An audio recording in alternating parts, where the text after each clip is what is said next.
ನಮಗೆ ಸಹಕಾರ ನೀಡ್ತಾ ಇರುವಂಥ ಆರಕ್ಷಕ ಬಂಧುಗಳಿಗೆ, ಪತ್ರಕರ್ತ ಬಾಂಧವರಿಗೆ ಹಾಗೂ ಎಲ್ಲ ಹಿರಿಕಿರಿಯರ ಪಾದಗಳಿಗೆ ನನ್ನ ಹಣೆ ಹೆಚ್ಚಿ ನಮಸ್ಕರಿಸ್ತೇನೆ. ನನ್ನ ನೆಚ್ಚಿನ ಬಂಧುಗಳೇ, ಬಹುಶಃ ನವರಾತ್ರಿಯ ಸಂದರ್ಭ ಪ್ರತಿ ಬಾರಿ ಹೇಳೋದು ನಮ್ಮ ಶಾಸ್ತ್ರಗಳಲ್ಲೇ ಹೇಳಿದ್ದಾರೆ, ಕಲವು ದುರ್ಗೋ ವಿನಾಯಕ ಅಂತ. ಕಲಿಯುಗದಲ್ಲಿ ನಮ್ಮ ಎಲ್ಲ ಫಲಪ್ರಾಪ್ತಿಗಳು ಅತ್ಯಂತ ವೇಗವಾಗಿ ಆಗಬೇಕಂದ್ರೆ ವಿನಾಯಕರನ್ನ ಅಂದರೆ ಗಣಪನನ್ನು ಮತ್ತೊಂದು ತಾಯಿ ದುರ್ಗೆಯನ್ನು ಆರಾಧಿಸಬೇಕು ಅಂತ. ಕಲಿಯುಗದಲ್ಲಿ ನಮ್ಮ ಎಲ್ಲ ಕಾಮನೆಗಳನ್ನು ದುರ್ಗಾ ಸಪ್ತಶತಿನಲ್ಲಿ ಮಾರ್ಕಂಡ ಋಷಿಮುನಿಗಳು ಬರೀತಾರಲ್ಲ, ಎಂ ಚಿಂತೆಯತೆ ಕಾಮಂ ತಮ್ ತಮ್ ಪ್ರಾಪ್ನೋತಿ ನಿಶ್ಚಿತಂ. ನಮ್ಮ ಮನಸ್ಸಿನ ಎಲ್ಲ ಬಯಕೆಗಳನ್ನು ಕಾಮನೆಗಳನ್ನು ಅತ್ಯಂತ ವೇಗವಾಗಿ ಪೂರೈಸುವವರು ತಾಯಿ ದುರ್ಗೆ ಅಂತ. ಅಂಥ ತಾಯಿ ದುರ್ಗೆಯನ್ನು ಆರಾಧಿಸ್ತಾ ಇದ್ದೀವಿ ನಾವು. ಕಳೆದ 2 ದಿನಗಳನ್ನು ಆರಾಧಿಸಿ ಇವತ್ತು 3ನೇ ದಿನಕ್ಕೆ ಕಾಲಿಟ್ಟಿದ್ದೀವಿ. 2 ದಿನಗಳ ಕಾಲ ಶೈಲಪುತ್ರಿಯನ್ನು ಆರಾಧಿಸಿದ್ವಿ, ಬ್ರಹ್ಮಚಾರಿಣಿ ರೂಪದಲ್ಲಿ ಆರಾಧಿಸಿದ್ವಿ ತಾಯಿಯನ್ನು. ಇವತ್ತು ಅದೇ ಅಮ್ಮನವರನ್ನ ಚಂದ್ರಘಂಟಾ ದೇವಿಯ ರೂಪದಲ್ಲಿ ಆರಾಧಿಸ್ತಾ ಇದ್ದೀವಿ. 9 ದಿನಗಳ ಕಾಲ ತಾಯಿಯ ವಿಶ್ವರೂಪ ದರ್ಶನವನ್ನು ಮಾಡಲಿಕ್ಕೆ 9 ಸ್ವರೂಪಗಳಲ್ಲಿ ತಾಯಿಯನ್ನು ಆರಾಧಿಸೋದು ನಮ್ಮ ಪರಂಪರೆ. ದುರ್ಗಾ ಸಪ್ತಶತಿನಲ್ಲಿ ಮಾರ್ಕಂಡ ಋಷಿಮುನಿಗಳು ಬರೆಯುವ ಹಾಗೆ 9 ದಿನಗಳ ಕಾಲ. ಮೊದಲನೇ ದಿನ ಪ್ರಥಮಂ ಶೈಲಪುತ್ರಿ ಚ, ದ್ವಿತೀಯೈ ಬ್ರಹ್ಮಚಾರಿಣಿ, ತೃತೀಯೈ ಚಂದ್ರಘಂಟೇತಿ, ಕೋಷ್ಮಾಂಡೇತಿ ಚತುರ್ಥಕಂ, ಪಂಚಮಂ ಸ್ಕಂದಮಾತೇತಿ, ಷಷ್ಠಂ ಕಾತ್ಯಾಯಿನೀತಿ ಚ, ಸಪ್ತಮಂ ಕಾಲರಾತ್ರೀತಿ, ಮಹಾಗೌರಿತಿ ಷಷ್ಠಮಂ, ನವಮಂ ಸಿದ್ಧಿದಾತ್ರಿ ಚ, ನವದುರ್ಗ ಪ್ರಕೀರ್ತಿತ ಅಂತ 9 ದಿನಗಳ ಕಾಲ ತಾಯಿ ದುರ್ಗೆಯನ್ನು 9 ಸ್ವರೂಪದಲ್ಲಿ ನಾವು ಆರಾಧಿಸ್ಕೊ ಬರ್ತೀವಿ. ಈ 9 ದಿನಗಳ ಕಾಲ ನಾವು ಬೇಡಿದ್ದನ್ನೆಲ್ಲ ಪ್ರಾಪ್ತಿಸುವಂತೆ ಮಾಡ್ತಾರೆ. ನಾವು ಬೇಡಿದ್ದನ್ನೆಲ್ಲ ಅತ್ಯಂತ ವೇಗವಾಗಿ ಫಲಪ್ರಾಪ್ತಿಯನ್ನು ನೀಡ್ತಾರೆ. ಹಾಗಿದ್ರೆ ನಾವು ತಾಯಿ ಮುಂದೆ ಬೇಡ್ಕೊಳ್ಬೇಕಾಗಿರೋದು ಏನು? ಬಹಳ ಜನ ತಾಯಂದ್ರೆ ಸೇರಿದ್ದೀರಾ, ನೋಡಿದಾಗ ಬಹಳ ಸಂತೋಷ ಆಯಿತು. ನಮ್ಮ ಕಾರ್ಯಕ್ರಮಗಳಲ್ಲಿ ಧಾರ್ಮಿಕ ಸಭೆಯಲ್ಲಿ ಬಂದು ಕೂರಬೇಕಾಗಿರೋದೇ ತಾಯಂದಿರು, ಅದರಲ್ಲೂ ವಿಶೇಷವಾಗಿ ನವರಾತ್ರಿ ಅಂತ ಹಬ್ಬಗಳಲ್ಲಿ. ಕಾರಣ ನಾವು ತಾಯಿ ದುರ್ಗೆಯನ್ನು ಗರ್ಭಗುಡಿಯಲ್ಲಿ ಮಾತ್ರ ಅಲ್ಲ, ಗೃಹಾಣ ಪರಮೇಶ್ವರಿ ಅಂತ ಆರಾಧಿಸ್ತೇವೆ ನಾವು. ಅಂದರೆ ಮನೆಯಲ್ಲಿರುವಂಥ ಒಬ್ಬೊಬ್ಬ ಹೆಣ್ಣು ಮಗಳು ಕೂಡ ಜೀವಂತ ದುರ್ಗೆ ಅಂತೆ. ಇವತ್ತು ಸಾವಿರಾರು ಜನ ಜೀವಂತ ದುರ್ಗೆಯವರು ಬಂದು ಕೂತಿರೋದನ್ನು ನೋಡಿದಾಗ ಬಹಳ ಸಂತೋಷ ಆಯಿತು, ಕಣ್ಣಿಗೊಂದೊಂದು ಸಂಭ್ರಮ. ಆದ್ದರಿಂದ ತಾಯಂದ್ರಿಗೆ ಅಭಿನಂದನೆಗಳು. ನಮ್ಮ ತಾಯಂದ್ರೆ ಇವತ್ತು ತಾಯಿ ಮುಂದೆ ಬೇಡ್ಕೊಳ್ಬೇಕಾಗಿರೋದು, ತಾಯಿ ಮುಂದೆ ವರವನ್ನು ಕೇಳಬೇಕಾಗಿರೋದು ಹೆಣ್ಣು ಮಕ್ಕಳೇ. ಆದರೆ ಯಾವ ವರವನ್ನು ಕೇಳಬೇಕು ತಾಯಿಯ ಮುಂದೆ? ಅಮ್ಮನವರ ಮುಂದೆ ಯಾವ ವರವನ್ನು ಕೇಳಬೇಕಂದ್ರೆ ಬಹುಶಃ ನಮಗೆ ಹಿರಿಯರು ಹೇಳ್ಕೊಟ್ಟಿದ್ದಾರೆ. ಎಂಥ ವರವನ್ನು ತಾಯಿ ಮುಂದೆ ಕೇಳಬೇಕು ಅಂದರೆ ತಾಯಿ ಜೀಜಾಬಾಯಿ ಕೇಳಿದಂಥ ವರವನ್ನು ತಾಯಿ ಮುಂದೆ ಕೇಳಬೇಕು. ಇದೇ ನವರಾತ್ರಿಯ ಸಂದರ್ಭಕ್ಕೆ ತಾಯಿ ಜೀಜಾವು ಮಾತಾ ದುರ್ಗೆಯ ಮುಂದೆ ನಿಂತು, ತುಳಜಾ ಭವಾನಿ ಮುಂದೆ ನಿಂತು, ಕಾಳಿಯ ಮುಂದೆ ನಿಂತು ಬೇಡ್ಕೊತಾರೆ, ಅಮ್ಮ ನನಗೆ ಸಂತಾನದ ಪ್ರಾಪ್ತಿಯನ್ನು ಮಾಡು. ಎಂಥ ಸಂತಾನದ ಪ್ರಾಪ್ತಿ? ನಾವು ತಾಯಿ ಎಲ್ಲಮ್ಮನನ್ನು ಆರಾಧಿಸ್ತೀವಿ, ಏನಕ್ಕೆ? ಸಂತಾನದ ಪ್ರಾಪ್ತಿ ಕೊಡಲಿ ಅಂತ. ಆದರೆ ಸಂತಾನದ ಪ್ರಾಪ್ತಿ, ಎಂಥ ಸಂತಾನದ ಪ್ರಾಪ್ತಿಯನ್ನು ಕೊಡಬೇಕು ತಾಯಿ ನಮಗೆ? ತಾಯಿ ಜೀಜಾಬಾಯಿ ಜಗನ್ಮಾತೆ ಮುಂದೆ, ಜಗದಂಬೆ ಮುಂದೆ ನಿಂತು ಕೇಳ್ತಾರೆ, ಅಮ್ಮ ಸಂತಾನವನ್ನು ಕೊಡು ನನಗೆ. ಅಂತಿಂಥ ಸಂತಾನ ಅಲ್ಲ, ಸಾಮಾನ್ಯ ಸಂತಾನ ಅಲ್ಲ, ಎಂಥ ಸಂತಾನ ಆಗಿರಬೇಕು? ಪುತ್ರವಹ ಐಸಾ ಗುಂಡ ಜೈಚಿ ತೀನಿ ಲೋಕ ಜೇಂಡ. ನನಗೆ ಸಂತಾನವನ್ನು ಕೊಡು, 3 ಲೋಕಗಳಲ್ಲೂ ಕೂಡ ಭಗವದ್ಧ್ವಜವನ್ನು ಹಾರಿಸಬಲ್ಲಂಥ ಹಿಂದೂ ಪದಪಾದಶಾಹಿಯಾದಂಥ ಮಗುವನ್ನು ನನಗೆ ಪ್ರಾಪ್ತಿಸುವಂಥ ತಾಯಿಯ ಮುಂದೆ ವರವನ್ನು ಬೇಡದ್ರಲ್ಲ ತಾಯಿ ಜಿಜಾವು. ಅಂಥ ವರವನ್ನು ತಾಯಿ ಮುಂದೆ ನಮ್ಮ ತಾಯಿ ಬೇಡ್ಕೊಳ್ಬೇಕು. ಅಮ್ಮನವರ ಮುಂದೆ ಬೇಡ್ಕೊಳ್ಬೇಕಾದಂಥ ವರ ಧರ್ಮ ರಕ್ಷಣೆ ಆಗಬೇಕು, ದೇಶದ ರಕ್ಷಣೆ ಆಗಬೇಕು, ಧರ್ಮ ಜಾಗೃತಿ ಆಗಬೇಕಂದ್ರೆ ತಾಯಿಯ ಆವಾಹನೆ ನಮ್ಮ ಮನೆಗಳಲ್ಲಾಗಬೇಕಾಗಿದೆ. ಯಾವ ತಾಯಿ ದುರ್ಗೆ ಪ್ರತಿಷ್ಠಾಪನೆ ಆದಾಗ ಮಾತ್ರ ದೇಶ ಧರ್ಮ ಜಾಗೃತಿ ಆಗ್ಲಿಕ್ಕೆ ಸಾಧ್ಯ ಅಂತ ನಮ್ಮ ಪೂರ್ವಿಕರು ಹೇಳ್ಕೊಂಡು ಬಂದರು. ಒಬ್ಬ ಕವಿಗಳು ಹೇಳ್ತಾರಲ್ಲ, ಜಾಗಲೇ ಭಾರ ಸ್ಮಶಾನ ತೀರೆ ಅಸೀವನಾಶಿನಿ ಮಹಾಕಾಳಿರೆ. ಯಾವಾಗ ಭಾರತ ಮತ್ತು ಸನಾತನ ಧರ್ಮ ತನ್ನ ನಾಶದ ಅಂಚಿಗೆ ಬಂದು ತಲುಪಿತೋ, ಸ್ಮಶಾನದ ತೀರಕ್ಕೆ ತಲುಪಿತೋ, ಆ ಸಂದರ್ಭದಲ್ಲಿ ಅಂಥ ಹಿಂದೂ ಧರ್ಮದ ಭರತ ವರ್ಷದ ಪುನರ್ ಪ್ರತಿಷ್ಠಾಪನೆಗೋಸ್ಕರ ಅಂತ ತಾಯಿ ಕಾಳಿಯೇ ಎದ್ದು ಬರಬೇಕಾಯಿತು ಅಂತ ಕವಿಗಳು ಹೇಳಿದ್ರು. ಯಾವಾಗೆಲ್ಲ ಧರ್ಮ ದೇಶ ಸಂಕಟಕ್ಕೆ ಬರುತ್ತೋ ಆಗೆಲ್ಲ ತಾಯಿ ಅವತರಿಸಿ ಬರ್ತಾರೆ. ಆ ತಾಯಿ ಪ್ರತಿಯೊಂದು ರೂಪದಲ್ಲೂ ಬಂದು ಧರ್ಮದ ರಕ್ಷಣೆಯನ್ನು ಮಾಡಿದ್ದಾರೆ. ಕಳೆದ ಯುಗಗಳ ಕಾಲ ಮಾರ್ಕಂಡ್ಯ ಋಷಿಮುನಿಗಳು ದುರ್ಗಾ ಸಪ್ತಶತಿನಲ್ಲಿ, ದೇವಿ ಪುರಾಣದಲ್ಲಿ ಅದ್ಭುತವಾಗಿ ವರ್ಣಿಸ್ತಾರಲ್ಲ ತಾಯಿ ಒಂದೊಂದು ಸ್ವರೂಪವನ್ನು. ಶುಂಭ ನಿಶುಂಭರ ಸಂಹಾರ ಮಾಡಲಿಕ್ಕೆ ತಾಯಿ ಶಾಂಭವಿ ಅವತಾರವನ್ನು ತಾಳಿ ನಿತ್ರು. ಮಧುಕೈಟರ ಸಂಹಾರ ಮಾಡಲಿಕ್ಕೆ ತಾಯಿ ಎದ್ದು ನಿತ್ರು. ಮಹಿಷನ ಸಂಹಾರ ಮಾಡಲಿಕ್ಕೆ ವಾರಾಹಿ ಅವತಾರವನ್ನು ತಾಳಿ ನಿಂತು ಮಹಿಷಾಸುರನ ಮರ್ದಿನಿಯಾಗಿ ಜಗತ್ತಿನ ಮುಂದೆ ಎದ್ದು ನಿತ್ರು. ಅಂತ ಮಹಾದುರ್ಗೆ ಧರ್ಮ ರಕ್ಷಣೆಗಂತ ಯುಗಕ್ಕೂ ಅವತರಿಸಿ ಬಂದಿದ್ದಾರೆ. ಆ ತಾಯಿಯ ಅಂಶವಾಗಿ ಇವತ್ತು ಸಾವಿರಾರು ಜನ ತಾಯಂದ್ರು ಕೂತಿದ್ದೀರಾ. ನಿಮ್ಮಲ್ಲೂ ಅದೇ ಸತ್ವ ಇದೆ. ನಾವು ತಾಯಿಯನ್ನು ಆರಾಧಿಸಬೇಕಾದ್ರೆ ಸ್ವತಃ ಪರಮೇಶ್ವರ ಮಹಾದೇವ ಶಿವ ಪಾರ್ವತಿಗೆ ಹೇಳ್ತಾರೆ, ಆಕೆ ಚಂದ್ರಘಂಟ ಸ್ವರೂಪದಲ್ಲಿ ನನ್ನಲ್ಲಿ ಯಾವ ಚಂದ್ರಶೇಖರನ ಅಂಶ ಇದೆಯೋ ಅದನ್ನು ಮೀರಿದಂಥ ಚಂದ್ರಘಂಟಾದೇವಿ ಅಂಶ ನಿನ್ನಲ್ಲಿದೆಯಮ್ಮ, ನೀನು ಜಾಗೃತಳಾಗು, ಧರ್ಮ ರಕ್ಷಣೆ ಆಗುತ್ತೆ. ಸ್ವತಃ ಶಿವ ಹೆಣ್ಣು ಮಕ್ಕಳಿಗೆ ಕೊಟ್ಟಂಥ ಕರೆ, ಧರ್ಮ ರಕ್ಷಣೆ ಆಗೋದಿದ್ರೆ ಹೆಣ್ಣು ಮಕ್ಕಳು ಜಾಗೃತರಾಗಬೇಕು. ಅದನ್ನೇ ಸ್ವಾಮಿ ವಿವೇಕಾನಂದ ಹೇಳಿದ್ದಲ್ಲ, ಕೋಲ್ಕತಾದ ಮಣ್ಣಿನಲ್ಲಿ ನಿಂತು ವಿವೇಕಾನಂದ ಕರೆಯನ್ನು ಕೊಟ್ಟರು. ಯಾವತ್ತೂ ನಮ್ಮ ಮನೆಯಲ್ಲಿರುವಂಥ ಹೆಣ್ಣು ಮಕ್ಕಳು ತಾಯಿಂದರು ಕೈಯಲ್ಲಿ ಭಗವದ್ಧ್ವಜವನ್ನು ಹಿಡಿದು ಧರ್ಮ ರಕ್ಷಣೆ ಗೆದ್ದು ಬರ್ತಾರೋ ಅವತ್ತು ತಾಯಿ ದುರ್ಗೆ ಮೈ ಕೆಡವಿ ಮಹಾಕಾಳಿ ಅಂತ ಅವತರಿಸಿ ನಿಲ್ತಾಳೆ ಅಂತ ನಮ್ಮ ತಾಯಿಂದರಿಂದ ಮಾತ್ರ ಧರ್ಮ ಜಾಗೃತಿ ಆಗೋದು ಅಂತ ವಿವೇಕಾನಂದರ ಕರೆಯನ್ನು ಕೊಟ್ಟಿದ್ರು. ಆ ನಿಟ್ಟಿನಲ್ಲಿ ಇವತ್ತು ಧರ್ಮ ರಕ್ಷಣೆ ಆಗಬೇಕು, ಧರ್ಮ ಜಾಗೃತಿ ಅಂದರೆ ತಾಯಿಂದರು ಜಾಗೃತರಾಗಬೇಕಾಗಿದ್ದಾರೆ. ತಾಯಿಂದರು ಮಕ್ಕಳಲ್ಲಿ ಧಾರ್ಮಿಕತೆಯನ್ನು ತುಂಬಿಸಬೇಕಾಗಿದೆ. ತಾಯಿಂದರು ಮಕ್ಕಳಲ್ಲಿ ಎಂಥ ಧಾರ್ಮಿಕತೆ ತುಂಬಿಸಬೇಕು? ನಮ್ಮ ಶಾಸ್ತ್ರಗಳಲ್ಲಿ ಹೇಳ್ತಾರೆ, ಧರ್ಮ ರಕ್ಷಣೆ ಆಗಬೇಕಂದ್ರೆ ಮನೆಯಲ್ಲಿ 20 ಜನ ಮಕ್ಕಳು ಬೇಕಾಗಿಲ್ಲ, ಮನೆಯಲ್ಲಿ ಒಂದೊಂದು ಮಗು ಇದೆಯಲ್ಲ ಆ ಒಂದೊಂದು ಮಗುವನ್ನು ಜಾಗೃತಿಗೊಳಿಸಿ ಒಂದು ಮಗು ಸಾಕು ಧರ್ಮ ರಕ್ಷಣೆ ಮಾಡಲಿಕ್ಕೆ ಅಂತ. ವರಮೇಕಂ ಗುಣಿಪುತ್ರೋ ನಚಮೂರ್ಖ ಶತೈರಪಿ. ಧರ್ಮ ರಕ್ಷಣೆ ಆಗಬೇಕಾದ್ರೆ 100 ಜನ ಮೂರ್ಖ ಮಕ್ಕಳು ಬೇಕಾಗಿಲ್ಲ, ಗುಣ ಉಳ್ಳಂಥ ಜ್ಞಾನ ಇರುವಂಥ ಒಂದೇ ಒಂದು ಮಗು ಸಾಕು ಧರ್ಮ ರಕ್ಷಣೆ ಆಗುತ್ತೆ. ಅಂಥ ಮಕ್ಕಳು ಮನೆಯಲ್ಲಿದ್ದಾರೆ ನಿಮಗೆ. ಅಂಥ ಮನೆಯಲ್ಲಿರುವಂಥ ಮಗುವನ್ನು ಜಾಗೃತಗೊಳಿಸಬೇಕು. ಆ ಜಾಗೃತಿ ಕೆಲಸ ಯಾರಿಂದ ಆಗುತ್ತೆ? ತಾಯಿಯಿಂದ ಬಿಟ್ಟರೆ ಮಕ್ಕಳಲ್ಲಿ ಧರ್ಮ ಜಾಗೃತಿ ಮೂಡಿಸುವಂಥ ಕೆಲಸ ಇನ್ಯಾರಿಂದಲೂ ಆಗ್ಲಿಕ್ಕೆ ಸಾಧ್ಯ ಇಲ್ಲ. ಇದನ್ನು ನಾನು ಹೇಳ್ತಾ ಇರೋದಲ್ಲ, ಶ್ರೀಕೃಷ್ಣ ಪರಮಾತ್ಮ ಹೇಳಿರುವಂಥ ಮಾತು. ಭಗವದ್ಗೀತೆಯ ಇಡೀ ಮಹಾಭಾರತದ ಕುರುಕ್ಷೇತ್ರ ಯುದ್ಧ ಮುಗಿದ ನಂತರ ತನ್ನ ಅಷ್ಟೂ ಜನ ಮಕ್ಕಳನ್ನು ಕಳ್ಕೊಂಡಿದ್ದಂಥ ಗಾಂಧಾರಿ ತಾಯಿ ಕಣ್ಣೀರಿಡ್ತಾ ಬಂದು ಕೃಷ್ಣನ ಮುಂದೆ ಕೂತ್ಕೊಂತಾರೆ. ಅದೇ ಸಮಯಕ್ಕೆ ಯುದ್ಧ ಗೆದ್ದು ಬಂದಂಥ ಪಾಂಡವರ ತಾಯಿ ಕುಂತಿ ಬಂದು ಗಾಂಧಾರಿ ತಾಯಿ ಎದುರುಗಡೆ ಕೂತ್ಕೊಂತಾರೆ. ಮಧ್ಯದಲ್ಲಿ ಶ್ರೀಕೃಷ್ಣ ಪರಮಾತ್ಮ ನಿಂತಿದ್ದಾರೆ. ತಾಯಿ ಗಾಂಧಾರಿ ಮಕ್ಕಳನ್ನು ಕಳ್ಕೊಂಡಂಥ ದುಃಖದಲ್ಲಿ, ಯುದ್ಧ ಸೋತಂಥ ಕೋಪದಲ್ಲಿ ಮುಷ್ಟಿ ಬಿಗಿ ಹಿಡಿದು ಗಟ್ಟಿದ್ವರಿನಲ್ಲಿ ಕೃಷ್ಣನಿಗೆ ದುಃಖದಿಂದ ಪ್ರಶ್ನೆ ಮಾಡ್ತಾರೆ. ಕೃಷ್ಣ ಹೇಳು, ನನಗೆ ಯಾಕಿಂತ ಅನ್ಯಾಯ ಮಾಡಿದೆ? ದುಃಖದಲ್ಲಿ ಕೇಳಿದ ಪ್ರಶ್ನೆ. ತಕ್ಷಣ ಕೃಷ್ಣ ಉತ್ತರ ಕೊಟ್ಟರು, ನಾನೇ ನಮ್ಮ ಅನ್ಯಾಯ ಮಾಡಿದೆ ನಿನಗೆ. ಗಾಂಧಾರಿ ತಾಯಿ ಹೇಳ್ತಾರೆ, ಇಲ್ಲಪ್ಪ, ಜಗತ್ತಿನ ಮೋಸಗಾರ ಅಂತ ಕರಿಬೋದು, ಜಗತ್ತಿನ ಮಾಯಗಾರ ಅಂತ ಕರಿಬೋದು, ಜಗತ್ತಿನ ಸುಳ್ಳುಗಾರ ಅಂತ ಕರಿಬೋದು, ಆದರೆ ನನಗೆ ಮಾತ್ರ ಸ್ಪಷ್ಟವಾಗಿ ಗೊತ್ತು ನೀನೇ ಭಗವಂತ. ಈಗ ಹೇಳಿ, ನನಗೆ ಯಾಕಿಂತ ಅನ್ಯಾಯ ಮಾಡಿದೆ? ನಾನೇ ನಿಂಗೆ ಕಲ್ಮಣ ತಂದು ಪೂಜೆ ಮಾಡಿದ್ನ? ಕುಂತಿ ಮಾತ್ರ ಹೂ ಹಣ್ಣುಗಳಲ್ಲಿ ಪೂಜೆ ಮಾಡಿದ್ಲ? ಇಲ್ಲ ತಾನೆ? ನಾನು ನಿನಗೆ ಹೂ ಹಣ್ಣುಗಳಲ್ಲೇ ಆರಾಧಿಸಿದ್ನಪ್ಪ, ಅದರಲ್ಲೂ ನಾನು ಮಹಾರಾಣಿಯಾಗಿದ್ದೆ, ಇನ್ನು ವೈಭೋಗದಿಂದ ನಿನ್ನನ್ನು ಆರಾಧಿಸ್ದೆ. ಇಷ್ಟೆಲ್ಲ ಮಾಡಿದ ನಂತರವೂ ಯಾಕಿಂತ ಅನ್ಯಾಯ? ನನಗೆ ಮಾತ್ರ ಇಷ್ಟು ಕೆಟ್ಟ ಮಕ್ಕಳನ್ನ ಏನಕ್ಕೆ ಕೊಟ್ಟೆ, ಕುಂತಿಗೆ ಮಾತ್ರ ಅಷ್ಟು ಒಳ್ಳೆ ಮಕ್ಕಳನ್ನ ಏನಕ್ಕೆ ಕೊಟ್ಟೆ, ಏನಕ್ಕಿಂತ ಅನ್ಯಾಯ ಮಾಡಿದೆ, ಉತ್ತರ ಕೊಡು ಅಂತ ಗಾಂಧಾರಿ ತಾಯಿ ಕಣ್ಣೀರಿಡ್ತಾ ಕೃಷ್ಣರ ಹತ್ರ ಪ್ರಶ್ನೆ ಮಾಡಿದಾಗ ಶ್ರೀಕೃಷ್ಣ ಪರಮಾತ್ಮ ನಸುನಕ್ಕು ಗಾಂಧಾರಿ ತಾಯಿಗೆ ಉತ್ತರ ಕೊಡ್ತಾರೆ. ಅಮ್ಮ ಗಾಂಧಾರಿ, ನೀನೇ ಯೋಚನೆ ಮಾಡು, ನಿನ್ನ ಮಕ್ಕಳಲ್ಲೂ ಕುಂತಿಯ ಮಕ್ಕಳಲ್ಲೂ ಏನು ಮಹಾ ವ್ಯತ್ಯಾಸ ಇತ್ತು? ಬಹಳ ವ್ಯತ್ಯಾಸ ಇರಲಿಲ್ಲ. ನಿನ್ನ ಮಕ್ಕಳು ಕುಂತಿಯ ಮಕ್ಕಳು ಇಬ್ಬರೂ ಒಂದೇ ವಂಶಕ್ಕೆ ಸೇರಿದವರು, ನಿಮ್ಮಿಬ್ಬರ ಮಕ್ಕಳು ಒಂದೇ ಕುಲಕ್ಕೆ ಸೇರಿದವರು, ನಿಮ್ಮಿಬ್ಬರ ಮಕ್ಕಳು ರಕ್ತ ಸಂಬಂಧಿಗಳು, ಒಂದೇ ರಕ್ತವನ್ನು ಹಂಚ್ಕೊಂಡು ಹುಟ್ಟಿದವರು, ನಿಮ್ಮಿಬ್ಬರ ಮಕ್ಕಳನ್ನು ಆಡಿ ಬೆಳೆಸಿದಂಥ ಗುರು ಹಿರಿಯರು ಒಬ್ಬರೇ, ನಿಮ್ಮಿಬ್ಬರ ಮಕ್ಕಳಿಗೂ ಪಾಠ ಕಲಿಸಿದಂಥ ಗುರುಗಳು ಕೃಪಾಚಾರ್ಯರು, ನಂತರ ದ್ರೋಣಾಚಾರ್ಯರು ಒಬ್ಬರೇ, ನಿಮ್ಮಿಬ್ಬರ ಮಕ್ಕಳು ಪಾಠ ಕಲಿತಂಥ ಗುರುಕುಲ ಒಂದೇ, ನಿಮ್ಮಿಬ್ಬರ ಮಕ್ಕಳು ಕಲಿತಂಥ ಪಾಠ ಒಂದೇ. ಇಷ್ಟೆಲ್ಲ ಸಮಾನತೆ ನಿಮ್ಮಿಬ್ಬರ ಮಕ್ಕಳಲ್ಲೂ ಇರಬೇಕಾದ್ರೆ ಅಲ್ಲಿ ಬದಲಾಗಿದ್ದೇನು? ಕೃಷ್ಣ ಹೇಳ್ತಾರೆ, ತಾಯಿ ಮಾತ್ರ, ನೀನು ಗಾಂಧಾರಿ ತಾಯಿ ನಿನ್ನ ಪತಿಯ ಮನೆಗೆ ಬಂದ ಕೂಡಲೇ ಅರೆ ನನ್ನ ಪತಿಗಿರೋ ಸೌಭಾಗ್ಯ ನನಗೆ ಯಾಕೆ ಬೇಕು ಅಂತ ಕಣ್ಣಿಗೆ ಬಟ್ಟೆ ಕಟ್ಕೊಂಡೆ ಸರಿ, ಆದರೆ ಮಕ್ಕಳು ಜನಿಸಿದ ನಂತರವೂ ಕಣ್ಣಿಗೆ ಕಟ್ಟಿದಂಥ ಬಟ್ಟೆ ನೀನು ತೆಗಿಲಿಲ್ಲ. ಅರ್ಥಾತ್ ನೀನು ಯಾವತ್ತು ಕಣ್ಣಿಗೆ ಬಟ್ಟೆ ಕಟ್ಕೊಂಡು ನೋಡೋದನ್ನು ನಿಲ್ಲಿಸ್ತೋ ಅವತ್ತಿನ ದಿನದಿಂದ ನಿನ್ನ ಮಕ್ಕಳು ನೋಡಬಾರ್ದನ್ನು ನೋಡಿದ್ರು, ಮಾಡಬಾರ್ದನ್ನು ಮಾಡಿದ್ರು, ಯಾರ ಜೊತೆ ಸೇರಬಾರ್ದು ಅಂಥವ್ರ ಜೊತೆನೇ ಸೇರಿದ್ರು. ಆದರೆ ಇನ್ನೊಂದು ಕಡೆ ಕುಂತಿ ತಾಯಿ ತನ್ನ ಪತಿ ತೀರಿಕೊಂಡ ನಂತರವೂ ಮಕ್ಕಳಿಗೆ ತಾಯಿ ಸ್ಥಾನದಲ್ಲಿ ಮಾತ್ರವಲ್ಲ ತಂದೆ ಸ್ಥಾನದಲ್ಲೂ ನಿಂತು ಕಣ್ಣಿಗೆ ಎಣ್ಣೆ ಬಿಟ್ಕೊಂಡು ತನ್ನ ಮಕ್ಕಳನ್ನು ನೋಡ್ಕೊಂಡಮ್ಮ. ಅದಕ್ಕೆ ಕುಂತಿಯ ಮೊದಲ ಮಗ ಯುಧಿಷ್ಠಿರರು. ಇವತ್ತಿಗೂ ನಮಗೆ ಯುಧಿಷ್ಠಿರರು ಅಂದರೆ ನೆನಪಾಗ್ತಾರೋ ಇಲ್ವೋ, ಆದರೆ ಧರ್ಮರಾಯ ಅಂದ ಕೂಡಲೇ ನೆನಪಾಗ್ತಾರೆ. ಅಂದರೆ ಪುಣ್ಯಾತ್ಮರು ನಡೆದಂಥ ಹಾದಿ ಎಷ್ಟು ಶ್ರೇಷ್ಠವಾದದ್ದು, ಅವರ ಹಿಂದೆ ಬಂದಂಥ ತಮ್ಮಂದಿರು ಅದೇ ಶ್ರೇಷ್ಠ ಹಾದಿನಲ್ಲಿ ಬೆಳೆದು ಬಂದರು ಅಂತ. ಒಬ್ಬ ತಾಯಿ ತಂದಂಥ ಬದಲಾವಣೆ ನೋಡಿ, ಒಬ್ಬ ತಾಯಿ ತಂದಂಥ ವ್ಯತ್ಯಾಸ. ಒಬ್ಬ ಗಾಂಧಾರಿ ತಾಯಿ ಮಕ್ಕಳಿಗೆ ಸರಿಯಾದ ಸಂಸ್ಕಾರ ನೀಡಲಿಲ್ಲ, ಪರಿಣಾಮ ಧರ್ಮಯುದ್ಧರು ಯೋಚನೆ ಆಯಿತು. ಲಕ್ಷಾಂತರ ಜನರ ಬಳಿ 18 ಅಕ್ಷೋಣಿ ಸೇನೆಗಳ ನಿರ್ಣಾಮ. ಇನ್ನೊಂದು ಕಡೆ ಒಬ್ಬ ಕುಂತಿ ತಾಯಿ ನಿಂತು ಮಕ್ಕಳಿಗೆ ಸರಿಯಾದ ಸಂಸ್ಕಾರ ಕೊಟ್ಟ ಪರಿಣಾಮ ಅದೇ ಜಾಗದಲ್ಲಿ ಕೃಷ್ಣರ ದಯೆಯಿಂದ ಪಾಂಡು ಮಕ್ಕಳ ಕೈಯಿಂದ ಮತ್ತೊಮ್ಮೆ ಧರ್ಮ ಸ್ಥಾಪನೆ ಆಯಿತು. ದೇಶ ಧರ್ಮದ ಇತಿಹಾಸದಲ್ಲಿ ತಾಯಿಂದರು ತರಬಲ್ಲಂಥ ಬದಲಾವಣೆ ಸತ್ತುವಂಥದ್ದು.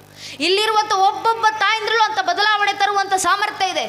ಒಬ್ಬ ತಾಯಿ ಜಗತ್ತಿನ ಇತಿಹಾಸದಲ್ಲಿ, ಧರ್ಮದ ಇತಿಹಾಸದಲ್ಲಿ ಎಂಥ ಬದಲಾವಣೆ ತರ್ಬೋದು ಅನ್ನೋದಕ್ಕೆ ಬಹಳ ಹಿಂದೆ ಬೇಡ, ಇದೇ ಒಂದಿಷ್ಟು 100 ವರ್ಷಗಳ ಹಿಂದೆ ಒಬ್ಬ ತಾಯಿ ಜೀಜಾಬಾಯಿ ಏನಾದರೂ ಅರೆ ದೇಶ ಧರ್ಮ ಕಟ್ಕೊಂಡು ನನಗೇನಾಗಬೇಕು, ನನ್ನ ಮನೆಯಲ್ಲಿ ನನ್ನ ಮಗ ಸುಖವಾಗಿ ಬದುಕಿದ್ರೆ ಸಾಕು ಅಂತ ಒಬ್ಬ ತಾಯಿ ಜೀಜಾಬಾಯಿ ಸ್ವಾರ್ಥತೆ ಬಗ್ಗೆ ಯೋಚನೆ ಮಾಡಿದ್ದಿದ್ರೆ ಇವತ್ತು ನಮ್ಮ ಪರಿಸ್ಥಿತಿ ಏನಾಗಿರಬೇಕಿತ್ತು? ನಮ್ಮ ಹಿಂದೂ ಸಮಾಜದ್ದು ಒಬ್ಬ ತಾಯಿ ಜೀಜಾಬಾಯಿ ಮಗನಿಗೆ ಸರಿಯಾದ ಧಾರ್ಮಿಕತೆಯ ಸಂಸ್ಕಾರ ಕೊಟ್ಟಿರಲಿಲ್ಲ ಅಂದಿದ್ರೆ ಇವತ್ತು ಉತ್ತರದಲ್ಲಿ ಅದಿಲಿಶಾಹಿ, ದಕ್ಷಿಣದಲ್ಲಿ ಮೊಘಲಶಾಹಿ, ಅದ್ರ ಆಚೆ ಈಚೆ ಇಮಾಮಶಾಹಿ, ಬರದಶಾಹಿ, ಕುತುಬ್ ಶಾಹಿ, ಅಯೋಧ್ಯೆಯಲ್ಲಿ ನವಾಬ, ಬಂಗಾಳದಲ್ಲಿ ನವಾಬ, ಗೋವಾದಲ್ಲಿ ಪೋರ್ಚುಗೀಸರು, ತಮಿಳುನಾಡು ಡಚ್ಚರು, ಪಕ್ಕದಲ್ಲಿ ಫ್ರೆಂಚರು ಇದ್ದು ಜಗತ್ತಿನ ಎಲ್ಲ ಜನಾಂಗಗಳು ಮತಪಂಥಗಳು ಸನಾತನ ಧರ್ಮದ ನಾಶಕ್ಕೆ ಸಿದ್ಧವಾಗಿ ನಿಂತಿದ್ದಾಗ ಒಬ್ಬ ತಾಯಿ ಜೀಜಾಬಾಯಿ ಶಿವನೇರಿಯ ಕೋಟೆಗಳಿಂದ ಛತ್ರಪತಿ ಶಿವಾಜಿ ಮಹಾರಾಜರನ್ನ ತಯಾರು ಮಾಡಿ ಧರ್ಮ ರಕ್ಷಣೆಗಂತ ಕಳಿಸಿಕೊಟ್ರಲ್ಲ. ಒಬ್ಬ ತಾಯಿ ಧರ್ಮ ಉಳಿಸಲಿಕ್ಕೋಸ್ಕರ ಮಾಡಿದಂಥ ಕೆಲಸ, ಒಬ್ಬ ತಾಯಿ ಧರ್ಮದ ಇತಿಹಾಸದಲ್ಲಿ ತಂದ ಬದಲಾವಣೆ. ಆ ಒಬ್ಬ ತಾಯಿ ಜೀಜಾಬಾಯಿ ಮಗನಿಗೆ ಧಾರ್ಮಿಕತೆ ತುಂಬಿಸಿರ್ಲಿಲ್ಲ ಅಂದಿದ್ರೆ ನಮ್ಮ ಪರಿಸ್ಥಿತಿ ಏನಾಗ್ತಿತ್ತು? ಕವಿಗಳು ಹೇಳ್ತಾರಲ್ಲ, ಕಾಶಿ ಕಿ ಕಳಾ ಜಾತಿ ಮಧುರಾ ಮಸ್ಜಿದ್ ಹೋತಿ ಯದಿ ಶಿವಾಜಿನ ಹೋತಾತೋ ಶುನ್ನತ್ ಹೋತಿ ಸಬ್ಕೆ ಅಂತ ಒಬ್ಬ ಕವಿಗಳು ಹೇಳಿದ್ರಲ್ಲ. ಶಿವಾಜಿ ಮಹಾರಾಜರಿಗೆ ತಾಯಿ ಜೀಜಾಬಾಯಿ ಧಾರ್ಮಿಕತೆ ತುಂಬಿಸಿರ್ಲಿ ಅಂದಿದ್ರೆ ಕಾಶಿ ಕಳಾಹೀನವಾಗ್ತಿತ್ತು, ಮಥುರಾ ಮಸೀದಿ ಆಗಿರ್ತಿತ್ತು, ಭಾರತದ ಸಮಸ್ತ ಹಿಂದೂಗಳಿಗೂ ಇಸ್ಲಾಮಿಕ್ ಸಂಸ್ಕಾರ ಆಗಿರ್ತಿತ್ತು. ಅಂಥ ಸಂದರ್ಭದಲ್ಲಿ ಧರ್ಮ ರಕ್ಷಣೆಗೋಸ್ಕರ ತಾಯಿ ಜೀಜಾಬಾಯಿ ಮಗನನ್ನು ತಯಾರು ಮಾಡಿದ್ರು. ಯಾವ ರೀತಿ ತಯಾರು ಮಾಡಿದ್ರು ತಾಯಿ ಜೀಜಾಬಾಯಿ?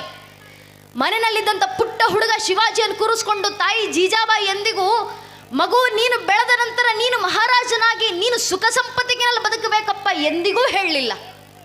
ಪುಟ್ಟ ಹುಡುಗ ಶಿವಾಜಿಯನ್ನು ಕೂರಿಸ್ಕೊಂಡು ತಾಯಿ ಜೀಜಾಬಾಯಿ ಕನಸು ಕಟ್ಟಿಕೊಡ್ತಾರೆ ಮಗನಿಗೆ. ಮಗು ಶಿವ, ನಿನ್ನ ಜೀವನದ ಕನಸಾಗಬೇಕು. ಯಾವುದು ಕನಸು? ನಿನ್ನ ದೇಹದ ನರ ನಾಡಿಗಳನ್ನು ಬತ್ತಿಯೊಂತೊಸದು ರಕ್ತದ ದೀಪವನ್ನು ಹಿಂದೂ ಧರ್ಮದ ಧರ್ಮೋದ್ಧಾರಕ ಚಿಡೋದೇ ನಿನ್ನ ಜೀವನದ ಅಂತಿಮ ಕನಸಾಗಬೇಕಂತ ತಾಯಿ ಜೀಜಾಬಾಯಿ ಮಗನಿಗೆ ಕನಸಿ ಕಟ್ಟಿಕೊಟ್ರಲ್ಲ. ಆ ತಾಯಿ ಕೊಟ್ಟಂಥ ಕನಸಿನ ಪರಿಣಾಮ ಇವತ್ತು ಧರ್ಮ ಜೀವಂತವಾಗಿದೆ, ನಾವುಗಳು ಜೀವಂತವಾಗಿದ್ದೀವಿ ಹಿಂದೂಗಳಾಗಿ.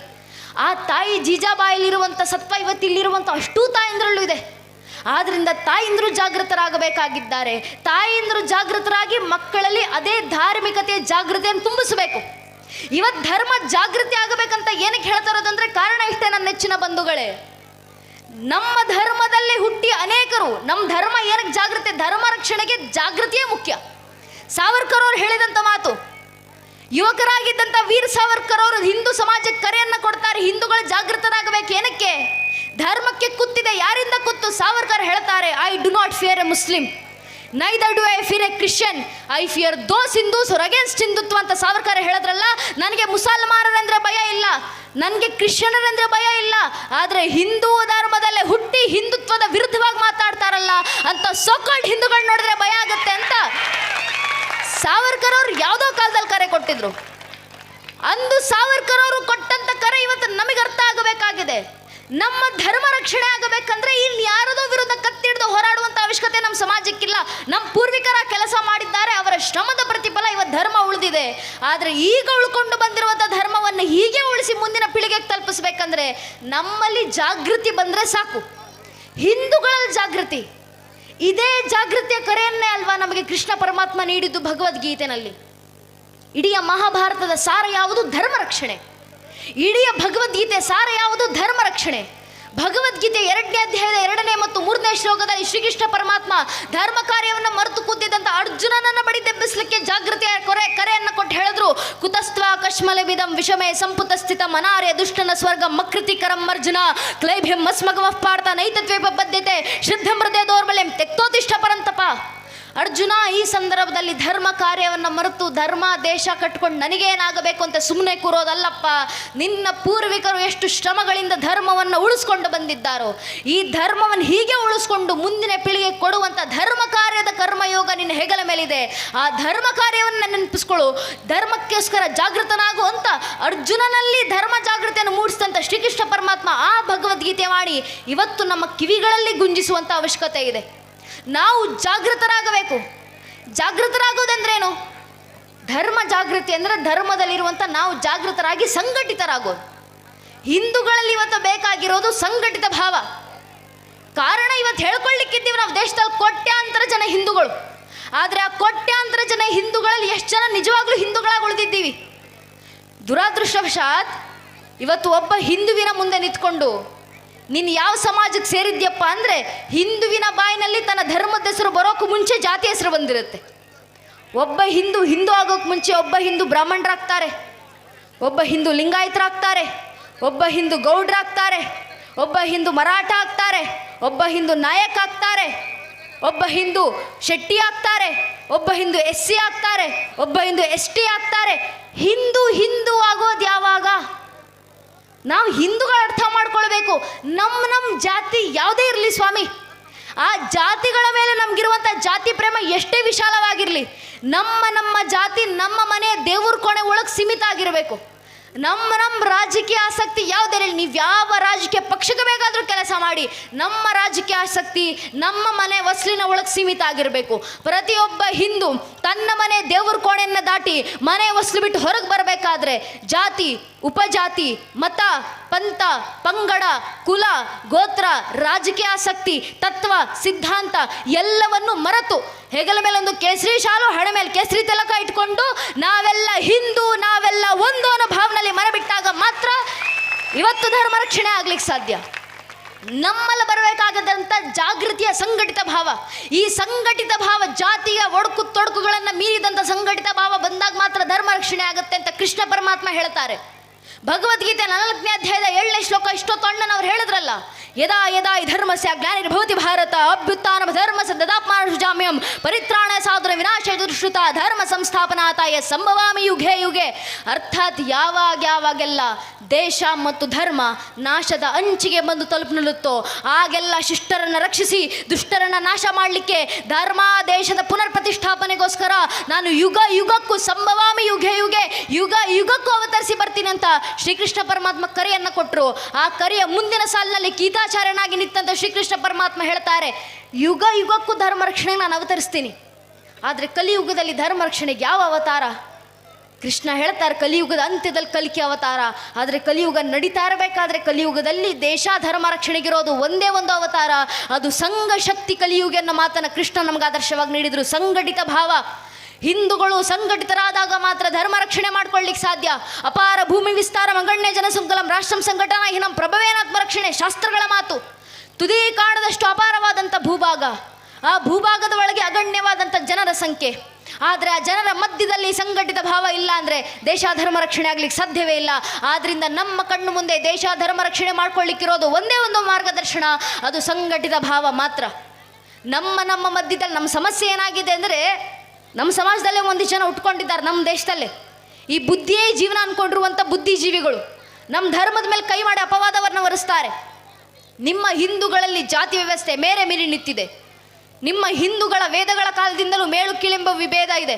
ನಿಮ್ಮ ಹಿಂದೂಗಳ ವೇದಗಳಲ್ಲೇ ಹೇಳಿದ್ದಾರೆ, ವೇದಗಳನ್ನು ಬ್ರಾಹ್ಮಣರು ಬಿಟ್ಟರೆ ಬೇರೆ ಯಾವ ಜಾತಿಯವರು ಓದುವಂತಿಲ್ಲ.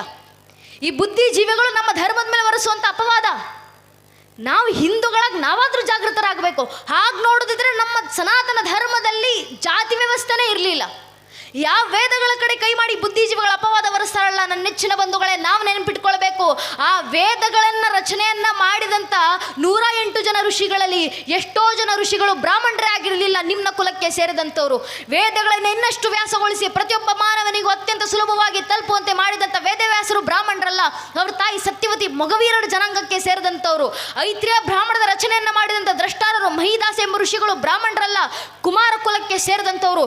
ಸ್ವತಃ ಭೀಷ್ಮ ಪಿತಾಮಹರು ಮಹಾಭಾರತದ ಕಾಲದಲ್ಲಿ ಕುರುಕ್ಷೇತ್ರ ರಣರಂಗದಲ್ಲಿ ಶರಾಶಯದ ಮೇಲೆ ಮಲಗಿರಬೇಕಾದ್ರೆ ಯುಧಿಷ್ಠಿರರಿಗೆ ಧರ್ಮಜ್ಞಾನ ಅಂತ ಕೊಟ್ಟಂತ ಒಂದೇ ಒಂದು ಸಾಲಿನ ಮಾತು, ನವರ್ಣಾನಾಂ ವಿಭೇದೋಸ್ತಿ. ಭೀಷ್ಮ ಪಿತಾಮಹರು ಹೇಳ್ತಾರೆ, ಯಾವ ವರ್ಣಗಳಲ್ಲೂ ಯಾವ ಭೇದವನ್ನು ಮಾಡಬೇಡಪ್ಪ. ಯಾಕೆ? ಸರ್ವಂ ಬ್ರಹ್ಮ ಮಿದಂ ಜಗತ್, ಬ್ರಹ್ಮನಿಂದಲೇ ಸೃಷ್ಟಿಯಾಗಿರುವಂಥ ಸಮಸ್ತ ಮನುಕುಲ. ಆ ಮನುಕುಲದ ಮಧ್ಯದಲ್ಲಿ ಯಾಕೆ ವರ್ಣ ವ್ಯವಸ್ಥೆ, ಯಾರ ಮಧ್ಯದಲ್ಲೂ ಯಾವ ವ್ಯತ್ಯಾಸ ಮಾಡಬೇಡ ಅಂತ ಸಮಾನತೆಯ ಹರಿಕಾರವನ್ನು ಶತಮಾನಗಳ ಹಿಂದೆ ನಮಗೆ ಮಹಾಭಾರತದ ಕಾಲದಲ್ಲಿ ನೀಡಿದಂಥವರು ಭೀಷ್ಮ ಪಿತಾಮಹರು. ನಮ್ಮ ಹಿರಿಯರು ಸ್ವಾಮಿ ಚಿನ್ಮಯಾನಂದರು ಧರ್ಮಕ್ಕೆ ಸಂದೇಶ ಕೊಟ್ಟರು. ಯಾವ ಸಂದೇಶ? ಹಿಂದುವ ಸೋದರ ಸರ್ವೇನ್ನ ಹಿಂದೂ ಪತೀತೋ ಭವೇತ್, ಮಮ ದೀಕ್ಷಾ ಹಿಂದೂ ರಕ್ಷಾ ಮಮ ಮಂತ್ರ ಸಮಾನತ. ಹಿಂದುವ ಸೋದರ ಸರ್ವೇ, ಹಿಂದೂಗಳೆಲ್ಲರೂ ಸೋದರರು. ನಾ ಹಿಂದೂ ಪತೀತೋ ಭವೇತ್, ಹಿಂದೂಗಳಲ್ಲಿ ಯಾರು ಪವಿತ್ರರೂ ಇಲ್ಲ ಅಪವಿತ್ರರೂ ಇಲ್ಲ. ಮಮ ದೀಕ್ಷಾ ಹಿಂದೂ ರಕ್ಷಾ, ನನ್ನ ಜೀವನದ ದೀಕ್ಷೆಯೇ ಹಿಂದುತ್ವದ ರಕ್ಷಣೆ. ಮಮ ಮಂತ್ರ ಸಮಾನತ, ನನ್ನ ಜೀವನದ ಧ್ಯೇಯ ಮಂತ್ರವೇ ಸಮಾನತೆ ಅಂತ ಸಮಾನತೆಯನ್ನು ತೋರಿಸಿಕೊಟ್ಟಂಥ ಸ್ವಾಮಿ ಚಿನ್ಮಯಾನಂದರು ನಮ್ಮ ಹಿರಿಯರು ಹಾಕಿಕೊಟ್ಟಂಥ ಆ ಮಾರ್ಗದರ್ಶನದಲ್ಲಿ ಇವತ್ತು ಹಿಂದೂ ಸಮಾಜ ನಡೆಯುವಂಥ ಅವಶ್ಯಕತೆ ಇದೆ. ನಮ್ಮ ಯಾರೋ ಪರಕೀರು ತಂದಂಥ ಜಾತಿ ವ್ಯವಸ್ಥೆ, ಆದರೆ ಆ ಪರಕೀರು ತಂದಂಥ ಜಾತಿ ವ್ಯವಸ್ಥೆಯನ್ನು ಮೀರಿ ಬೆಳೆಯುವಂಥ ಕೆಲಸ ಇವತ್ತು ಹಿಂದೂ ಸಮಾಜದಲ್ಲಿ ಆಗಬೇಕು. ಆದರೆ ಒಂದಂತೂ ಸತ್ಯ ನನ್ನ ನೆಚ್ಚಿನ ಬಂಧುಗಳೇ, ಈಗಿನ ಕಾಲಘಟ್ಟವನ್ನು ನೋಡಿದ್ರೆ ಹೆಮ್ಮೆ ಆಗುತ್ತೆ. ಕೊನೆಗೂ ಸನಾತನ ಧರ್ಮ ತನ್ನ ಮಧ್ಯದಲ್ಲಿರುವಂಥ ಜಾತಿ ಒಡಕು ತೊಡಕುಗಳನ್ನು ಮೀರಿ ಬೆಳೆಯುವಂಥ ಕೆಲಸ ಮಾಡ್ತಿದೆ. ಜಾತಿಯನ್ನು ಮೀರಿ ಧರ್ಮ ಬೆಳೆದಿದೆ ಅನ್ನೋದಕ್ಕೆ ಬಹಳ ದೊಡ್ಡ ಉದಾಹರಣೆ ಅಂದರೆ, ಬಹುಶಃ 500 ವರ್ಷಗಳ ಹೋರಾಟದ ನಂತರ, 78ಕ್ಕೂ ಹೆಚ್ಚು ಮಹಾಕದನಗಳ ನಂತರ, ಸುಮಾರು 3.5 ಲಕ್ಷ ಜನ ಹಿಂದೂ ಕಾರ್ಯಸೇವಕರ ಬಲಿದಾನಗಳ ನಂತರ ಇಂದು ನನಸಾಗಿರುವಂಥ ಶತಮಾನಗಳ ಕನಸು ನಮ್ಮ ಅಯೋಧ್ಯೆಯ ರಾಮಲಲ್ಲಾರ ರಾಮ ಮಂದಿರ. ಆ ಒಂದು ರಾಮ ಮಂದಿರ ನಿರ್ಮಾಣಕ್ಕೆ ಎಷ್ಟು ಕನಸುಗಳನ್ನು ಕಂಡಿದ್ರು ನಮ್ಮ ಪೂರ್ವಿಕರು, ನಮ್ಮ ವಯಸ್ಸಿನವರು, ಇದೇ ಧರ್ಮದ ಯುವಕ ಯುವತಿಯರು. ಇಷ್ಟು ವರ್ಷಗಳ ಕಾಲ ವಾಟ್ಸಪ್ ಸ್ಟೇಟಸ್ನಲ್ಲಿ ಹಾಡಿಟ್ಕೊಂಡು ತಿರುಗಾಡ್ತಾ ಇದ್ರಿ, ಇನ್ಸ್ಟಾ ಸ್ಟೋರಿನಲ್ಲಿ ಹಾಡಿಟ್ಕೊಂಡು ತಿರುಗಾಡ್ತಾ ಇದ್ರಿ, ಡಿಜೆಗಳಲ್ಲಿ ಹಾಡಾಕೊಂಡು ತಿರುಗಾಡ್ತಾ ಇದ್ವಿ. ಬನಾಯಂಗೆ ಮಂದಿರ್ ಬನಾಯಂಗೆ ಮಂದಿರ್, ಭಾಯ್ ಲೋಗ್ ಬನ್ ಗಯಾ ಮಂದಿರ್. ಮಂದಿರ ಕಟ್ಟಿದ್ದಾಯ್ತು, ಅಯೋಧ್ಯೆಯಲ್ಲಿ ಭವ್ಯ ಮಂದಿರದಲ್ಲಿ ಶ್ರೀರಾಮಚಂದ್ರರ ರಾಮಲಲ್ಲಾರ ಪ್ರತಿಷ್ಠಾಪನೆಯು ಮಾಡಿದ್ದಾಯ್ತು, ನಮ್ಮ ಜಾಗೃತಿಯ ಪ್ರತಿಫಲ. ಆದರೆ ಆ ರಾಮ ಮಂದಿರ ನಿರ್ಮಾಣ ನಾವು ನೆನ್ಪಿಟ್ಕೊಳ್ಬೇಕು ನನ್ನ ನೆಚ್ಚಿನ ಬಂಧುಗಳೇ. ರಾಮ ಮಂದಿರದ ಪ್ರಥಮ ಶಿಲಾನ್ಯಾಸವನ್ನು ಮಾಡಿದ್ದು ನಮ್ಮದೇ ಹಿಂದೂ ಸಂಘಟನೆ, ಹಿಂದೂ ಕಾರ್ಯಕರ್ತರಾದಂಥ ಶ್ರೀ ಕಾಮೇಶ್ವರ್ ಚೌಪಾಲ್ಜಿ ಎಂಬ ಪರಿಶಿಷ್ಟ ಜಾತಿಗೆ ಸೇರಿದಂಥವರು ರಾಮ ಮಂದಿರದ ಪ್ರಥಮ ಶಿಲಾನ್ಯಾಸವನ್ನು ಮಾಡಿದ್ದು. ಕೊನೆಗೂ ಸನಾತನ ಧರ್ಮ ಜಾತಿ ವ್ಯವಸ್ಥೆಯನ್ನು ಮೀರಿ ಬೆಳೀತದೆ ಅನ್ನೋದಕ್ಕೆ ಅದೊಂದು ಉದಾಹರಣೆ ಸಾಲಿಲ್ಲ ಅಂದರೆ, ಇವತ್ತಿಗೂ ಮತ್ತು ಇನ್ನು ಮುಂದೆ ಬರುವಂಥ ದಶಕಗಳ ಕಾಲ ಅಯೋಧ್ಯೆಯ ರಾಮ ಮಂದಿರದ ಗರ್ಭಗುಡಿಯಲ್ಲಿತ್ತು ರಾಮಲಲ್ಲಾರಿಗೆ ಪೌರೋಹಿತ್ಯ ಸಲ್ಲಿಸಲಿಕ್ಕೆ ಆಯ್ಕೆ ಆಗಿರುವಂಥ 30 ಜನ ಪುರೋಹಿತರಲ್ಲಿ 2 ಪುರೋಹಿತರು ಪರಿಶಿಷ್ಟ ಜಾತಿಗೆ ಸೇರಿದಂಥವ್ರು, 1 ಪುರೋಹಿತರು ಪರಿಶಿಷ್ಟ ಪಂಗಡಕ್ಕೆ ಸೇರಿದಂಥವ್ರು. ಇವತ್ತಿಗೂ ಮತ್ತು ಇನ್ನು ಮುಂದೆ ಬರುವಂಥ ದಶಕಗಳ ಕಾಲ ಗರ್ಭಗುಡಿಯಲ್ಲಿ ನಿಂತು ರಾಮಲಲ್ಲಾರಿಗೆ ಪೌರೋಹಿತ್ಯ ಸಲ್ಲಿಸಲಿಕ್ಕಿದ್ದಾರಲ್ಲ, ಇಂಥ ಉದಾಹರಣೆಗಳನ್ನು ನೋಡಿದಾಗ ಹೆಮ್ಮೆ ಆಗುತ್ತೆ. ಕೊನೆಗೂ ಸನಾತನ ಧರ್ಮ ಜಾತಿಯ ಒಡಕು ತೊಡಕುಗಳನ್ನು ಪರಕೀರು ತಂದಂಥ ಜಾತಿಯ ಒಡಕು ತೊಡಕುಗಳನ್ನು ಮೀರಿ ಬೆಳೀತಾ ಇದೆ. ಇದೇ ಜಾಗೃತಿ ನಮ್ಮಲ್ಲಿ ಬರಬೇಕಾಗಿರೋದು ನನ್ನ ನೆಚ್ಚಿನ ಬಂಧುಗಳೇ. ಈ ಜಾಗೃತಿ ಮಂದಿರಕ್ಕೆ ಸುಮ್ಮನೆ ಆಗೋದಲ್ಲ, ರಾಮ ಮಂದಿರ ಕಟ್ಟಿ ಸುಮ್ಮನೆ ಆಗೋದಲ್ಲ. ಈ ಜಾಗೃತಿ ಹೀಗೆ ಮುಂದುವರಿಬೇಕು. ರಾಮ ಮಂದಿರ ಕಟ್ಟಿದ್ದಾಯ್ತು, ಮುಂದೆ ಏನು ಮಾಡಲಿಕ್ಕಿದೆ? ನಮ್ಮ ಹಿರಿಯರು ಕರೆಯನ್ನು ಕೊಟ್ಟಿದ್ದಾರೆ. ಭಾರತ್ ಕ ಪ್ರತ್ಯೇಕ ಗರ್ ಅಯೋಧ್ಯ ಬನಾಯಂಗೆ. ಭಾರತದ ಮನೆ ಅಯೋಧ್ಯೆಯನ್ನಾಗಿಸೋದು ನಮ್ಮ ಮುಂದಿನ ಸಂಕಲ್ಪ. ಮಂದಿರ ಕಟ್ಟಿ ಸುಮ್ಮನಾಗೋದಲ್ಲ ಹಿಂದೂ ಸಮಾಜ, ಮನೆ ಅಯೋಧ್ಯೆಯನ್ನಾಗಿಸಬೇಕಾಗಿದೆ. ಮನೆ ಅಯೋಧ್ಯೆ ಆಗೋದಂದ್ರೇನು? ಮನೆಯಲ್ಲಿರುವಂಥ ಒಂದೊಂದು ಮಗುವಿನಲ್ಲೂ ಶ್ರೀರಾಮರ ಭಕ್ತಿ ಬರಬೇಕು, ಸೀತಾಮಾತೆಯ ಭಕ್ತಿ ಬರಬೇಕು, ಆದರ್ಶ ತತ್ವಗಳು ಬರಬೇಕು. ರಾಮರ ಭಕ್ತಿ, ಸೀತಾಮಾತೆಯ ಭಕ್ತಿ ನಮ್ಮ ಮಕ್ಕಳ ಮನಸ್ಸಿನಲ್ಲಿ ಎಷ್ಟರ ಮಟ್ಟಿಗೆ ತಳಸ್ಪರ್ಶಿಯಾಗಿ ಬೆಳಿಬೇಕಂದ್ರೆ, ಮುಂದೊಂದು ದಿನ ಈ ಬುದ್ಧಿಯೇ ಜೀವನ ಅಂದ್ಕೊಂಡಿರುವಂಥ ಬುದ್ಧಿಜೀವಿಗಳು ಯಾರಾದರೂ ನಮ್ಮ ಮನೆಯ ಮಕ್ಕಳ ಮುಂದೆ ನಿಂತು, ಹಿಂದೂ ಮಕ್ಕಳ ಮುಂದೆ, ಅರೇ ನೀವು ಹಿಂದೂಗಳು ರಾಮ ಮಂದಿರ ನಿರ್ಮಾಣ ಮಾಡಿದ್ದೀರಾ, ಆದರೆ ನಿಜವಾಗಲೂ ರಾಮರು ಅಲ್ಲೇ ಹುಟ್ಟಿದ್ರು, ಏನು ಸಾಕ್ಷಿ ಇದೆ ಹಿಂದೂಗಳ ಹತ್ರ ಅಂತ ಪ್ರಶ್ನೆ ಮಾಡಿದ್ರೆ, ದುರಾದೃಷ್ಟವಶಾತ್ ಇದು ಮುಂದೆ ಬರುವ ಪ್ರಶ್ನೆ ಅಲ್ಲ ನನ್ನ ನೆಚ್ಚಿನ ಬಂಧುಗಳೇ, ಈಗಾಗಲೇ ನಮ್ಮ ದೇಶದಲ್ಲಿ ಹುಟ್ಕೊಂಡಿರುವಂಥ ಪ್ರಶ್ನೆ. ಕೋರ್ಟ್ನಲ್ಲಿ ನಿಂತು ರಾಮ ಮಂದಿರದ ಪರವಾಗಿ ವಾದ ಮಾಡ್ತಿದ್ದಂಥ ಕೆ ಪರಾಶರನ್ ಎಂಬ ವಕೀಲರ ವಿರುದ್ಧ ನಿಂತಿದ್ದಂಥ ಕಪಿಲ್ ಸಿಬ್ಬಲ್ ಎಂಬ ವಕೀಲರು ಕೋರ್ಟ್ನಲ್ಲಿ ನಿಂತು ಪ್ರಶ್ನೆ ಮಾಡ್ತಾರೆ, ರಾಮರು ಹುಟ್ಟಿದ್ರು ಅನ್ನೋದಕ್ಕೆ ಹಿಂದೂ ಸಮಾಜದ ಹತ್ರ ಏನು ಸಾಕ್ಷಿ ಇದೆ ಅಂತ. ನಮ್ಮದೇ ದೇಶದಲ್ಲಿ ಒಂದು ಜನ ಹುಟ್ಕೊಂಡಿದ್ದಾರೆ ಬುದ್ಧಿಜೀವಿಗಳು, ನಿಮ್ಮ ರಾಮರು ಹುಟ್ಟೇ ಇಲ್ಲ, ನಿಮ್ಮ ರಾಮರು ಕಾಲ್ಪನಿಕ, ನಿಮ್ಮ ಆರಾಧ್ಯ ದೈವ ಶ್ರೀರಾಮಚಂದ್ರರು ಐತಿಹಾಸಿಕ ಪುರುಷ ಅಲ್ಲ ಅಂತ ನಾವು ಆರಾಧಿಸುವಂಥ ಮರ್ಯಾದ ಪುರುಷೋತ್ತಮ ಪ್ರಭು ಶ್ರೀರಾಮಚಂದ್ರರ ಅಸ್ತಿತ್ವದ ಮೇಲೆ ಪ್ರಶ್ನೆ ಚಿಹ್ನೆಯನ್ನು ಹಾಕುವಂಥ ಸಾವಿರಾರು ಜನ ನಮ್ಮ ದೇಶದಲ್ಲಿ ಹುಟ್ಕೊಂಡಿದ್ದಾರೆ, ನಮ್ಮ ಸಮಾಜದಲ್ಲಿ ಹುಟ್ಕೊಂಡಿದ್ದಾರೆ. ಇದು ನಮ್ಮ ದೌರ್ಭಾಗ್ಯ. ಮೌಢ್ಯ ಬೆಳೀತಾ ಇದೆ ದೇಶದಲ್ಲಿ. ಇದನ್ನು ನೋಡಿ ನಾವಾದರೂ ಹಿಂದೂಗಳು ಜಾಗೃತರಾಗಬೇಕು. ಈ ಬುದ್ಧಿಯೇ ಜೀವನ ಅಂದ್ಕೊಂಡಿರುವಂಥ ಬುದ್ಧಿಜೀವಿಗಳ ಇಂಥ ಪ್ರಶ್ನೆಗಳು ಅಕಸ್ಮಾತ್ ಮುಂದೊಂದು ದಿನ ನಮ್ಮ ಮನೆ ಮುಂದೆ ಬಂದು ನಮ್ಮ ಮಕ್ಕಳ ಮುಂದೆ ಯಾರಾದರೂ ಈ ಪ್ರಶ್ನೆಯನ್ನು ಕೇಳಿದ್ರೆ, ರಾಮರ ಅಸ್ತಿತ್ವಕ್ಕೆ ಪ್ರಶ್ನೆ ಬಂದಾಗ ನಮ್ಮ ಮಕ್ಕಳ ರಾಮರ ಭಕ್ತಿ ಎಷ್ಟರ ಮಟ್ಟಿಗೆ ಬೆಳೆದಿರಬೇಕು, ಈ ಧರ್ಮದ ಒಂದೊಂದು ಮಗು ಹೇಳ್ಕೊಳ್ಬೇಕು, ರಾಮರ ಅಸ್ತಿತ್ವಕ್ಕೆ ಮಾತ್ರ ಅಲ್ಲಪ್ಪ, ಇಡೀ ರಾಮರ ವಂಶ ವೃಕ್ಷದ ಅಸ್ತಿತ್ವಕ್ಕೆ ನಾನು ಸಾಕ್ಷಿಯನ್ನು ಕೊಡಬಲ್ಲೆ.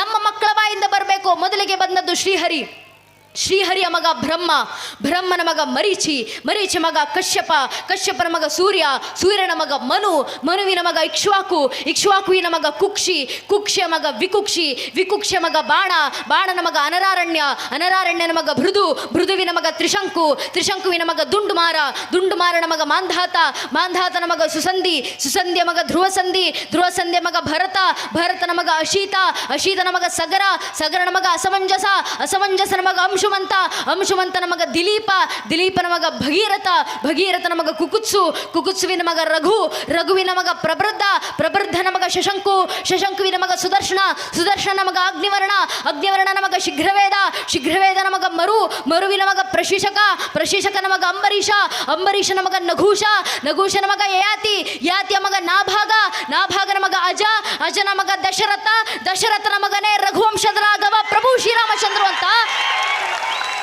ಹೇಳುವ ಮಟ್ಟಕ್ಕೆ ರಾಮರ ವಂಶ ವೃಕ್ಷ ನಮ್ಮ ಮಕ್ಕಳಿಗೆ ಕಂಠಪಾಠ ಆಗಿರಬೇಕು. ರಾಮರ ಭಕ್ತಿ ಬರೋದಂದ್ರೆ ಇದೆ. ಇಷ್ಟರ ಮಟ್ಟಿಗೆ ರಾಮರ ಸೀತಾಮಾತೆ ಭಕ್ತಿ ನಮ್ಮ ಮಕ್ಕಳಲ್ಲಿ ತರೋಣ. ಇಷ್ಟು ಜಾಗೃತಿ ನಮ್ಮ ಹಿಂದೂ ಧರ್ಮದ ಮನೆಯಲ್ಲಿ ಇಷ್ಟು ಜಾಗೃತಿ ಬಂದರೆ ಸಾಕು ನನ್ನ ನೆಚ್ಚಿನ ಬಂಧುಗಳೇ. ಮುಂದೊಂದು ದಿನ ಈ ಸನಾತನ ಧರ್ಮವನ್ನು ಅಲುಗಾಡಿಸುವ ಸಾಮರ್ಥ್ಯವು ಜಗತ್ತಿನ ಯಾವ ಬಾಹ್ಯಶಕ್ತಿಗೂ ಇರೋದಿಲ್ಲ. ಇವತ್ತು ನಾವು ಮಾಡಬೇಕಾಗಿರೋ ಕೆಲಸ ಇದೆ, ಧರ್ಮ ಜಾಗೃತಿ. ಮನೆಗಳಲ್ಲಿ ಧರ್ಮ ಜಾಗೃತಿಯನ್ನು ತರೋಣ. ಮನೆಯಲ್ಲಿಂದ ರಾಮರ ಆದರ್ಶ ಬರಬೇಕು ಅಂದರೆ ರಾಮರ ಆದರ್ಶವನ್ನು ಮಕ್ಕಳಲ್ಲಿ ತರುವಂಥ ಕೆಲಸ ಯಾರಿಂದ ಆಗುತ್ತೆ? ಅದ್ರ ತಾಯಿಂದ್ರಿಂದ ಮಾತ್ರ ಆಗೋದು. ಮನೆ ಅಯೋಧ್ಯೆ ಆಗಬೇಕಂದ್ರೆ ಮನೆಯಲ್ಲಿರುವಂಥ ಒಬ್ಬೊಬ್ಬ ತಾಯಿ ಕೌಶಲ್ಯ ಆದಾಗ ಮಾತ್ರ ಅದು ಸಾಧ್ಯ ಆಗುತ್ತೆ. ಆದ್ದರಿಂದ ತಾಯಿಂದರು ಮಕ್ಕಳಲ್ಲಂತ ಸಂಸ್ಕಾರ ಕೊಡುವಂಥ ಕೆಲಸವನ್ನು ಮಾಡಿರಿ. ತಾಯಿಂದರು ಮಕ್ಕಳಲ್ಲಿ ರಾಮರ ಭಕ್ತಿ, ಸೀತಾಮಾತೆ ಆದರ್ಶ, ತತ್ವ ಭಕ್ತಿಯನ್ನು ತುಂಬಿಸುವಂಥ ಕೆಲಸವನ್ನು ಮಾಡಿರಿ. ಒಮ್ಮೆ ರಾಮರ ಜಯವನ್ನು ನಾವು ಮನೆಗಳಲ್ಲಿ ತಂದು ಕೊಟ್ಟರೆ ರಾಮನಿಗೆ ಜಯ ಮಂದಿರದಲ್ಲಿ ಮಾತ್ರವಲ್ಲ, ಮನೆಗಳಲ್ಲಿ ರಾಮರಿಗೆ ಜಯವನ್ನು ತಂದು ಕೊಡಬೇಕು. ಏನಕ್ಕೆ ರಾಮರಿಗೆ ಜಯವನ್ನು ತಂದು ಕೊಡಬೇಕಂದ್ರೆ ಬಹಳ ಜನ ತಾಯಂದ್ರೆ ಸೇರಿದ್ದೀರಾ. ಮಕ್ಕಳಿಗೆ ಪ್ರೇರಣೆ ಕೊಡೋದಾದರೆ ರಾಮರನ್ನು ಪ್ರೇರಣೆ ಆಗಿ ನೀಡಿ. ನಮ್ಮ ಮಕ್ಕಳಿಗೆ ರಾಮರಿಗಿಂತ ದೊಡ್ಡ ಪ್ರೇರಣೆ ಸಿಗ್ಲಿಕ್ಕೆ ಸಾಧ್ಯ ಇಲ್ಲ. ಕಾರಣ ಸ್ವತಃ ವಾಲ್ಮೀಕಿ ಅವರು ರಾಮಾಯಣ ಬರೆಯೋಕ್ಕೂ ಮುಂಚೆ ನಾರದರ ಹತ್ರ ಪ್ರಶ್ನೆ ಮಾಡ್ತಾರೆ, ನಾರದ್ರೆ ನಾನು ಜಗತ್ತಿಗೆ ಪ್ರೇರಣೆಯನ್ನು ಕೊಡಬೇಕು, ಯಾರ ಪ್ರೇರಣೆಯನ್ನು ಕೊಡಲಿ? 16 ಗುಣಲಕ್ಷಣಗಳಿರುವಂಥ ಯಾರಾದರೂ ಒಬ್ಬ ವ್ಯಕ್ತಿ ಜಗತ್ತಿನಲ್ಲಿದ್ದಾರಾ? ಕೋನ್ವಸ್ಮಿನ್ ಸಾಮ್ರದನ್ ಲೋಕೆ ಗುಣವಾನ್ ಕಸ್ಯ ವೀರ್ಯವಾನ್ ಧರ್ಮಜ್ಞಶ್ಚ ಕೃತಜ್ಞಶ್ಚ ಸತ್ಯವಾಕ್ಯ ದೃಢಪ್ರಥಃ ಚಾರಿತ್ರ್ಯಜಿಕೋ ಯುಕ್ತ ಸರ್ವಭೂತೇಷು ಕೋಹಿತ ಐತ್ವಾನ್ ಖ ಸಮರ್ಥಸ್ಯ ಕಸ್ಯೈಕ ಪ್ರಿಯದರ್ಶಿಣಂ ಆತ್ಮವಾನ್ ಕೋಜಿತ ಕ್ರೋಧೋ ದಿದಿಮಾನ್ ಕೋನಲಸೂಯಕ ಕಸ್ಯ ವಿಭ್ಯತಿ ದೇವಾಶ್ಚ ಜಾತ ರೋಚಸ್ಯ ಸಮ್ಮಿಗೆ ಅಂತ ಪ್ರಶ್ನೆ ಇಟ್ಟರು ವಾಲ್ಮೀಕಿ ಅವರು. 16 ಗುಣಲಕ್ಷಣಗಳನ್ನು, 16 ಗುಣಗಳನ್ನು ಹೊಂದಿರುವಂಥ ವ್ಯಕ್ತಿ ಯಾರಿದ್ದಾರೆ ಜಗತ್ತಿನಲ್ಲಿ? ತೋರಿಸಿಕೊಡಿ.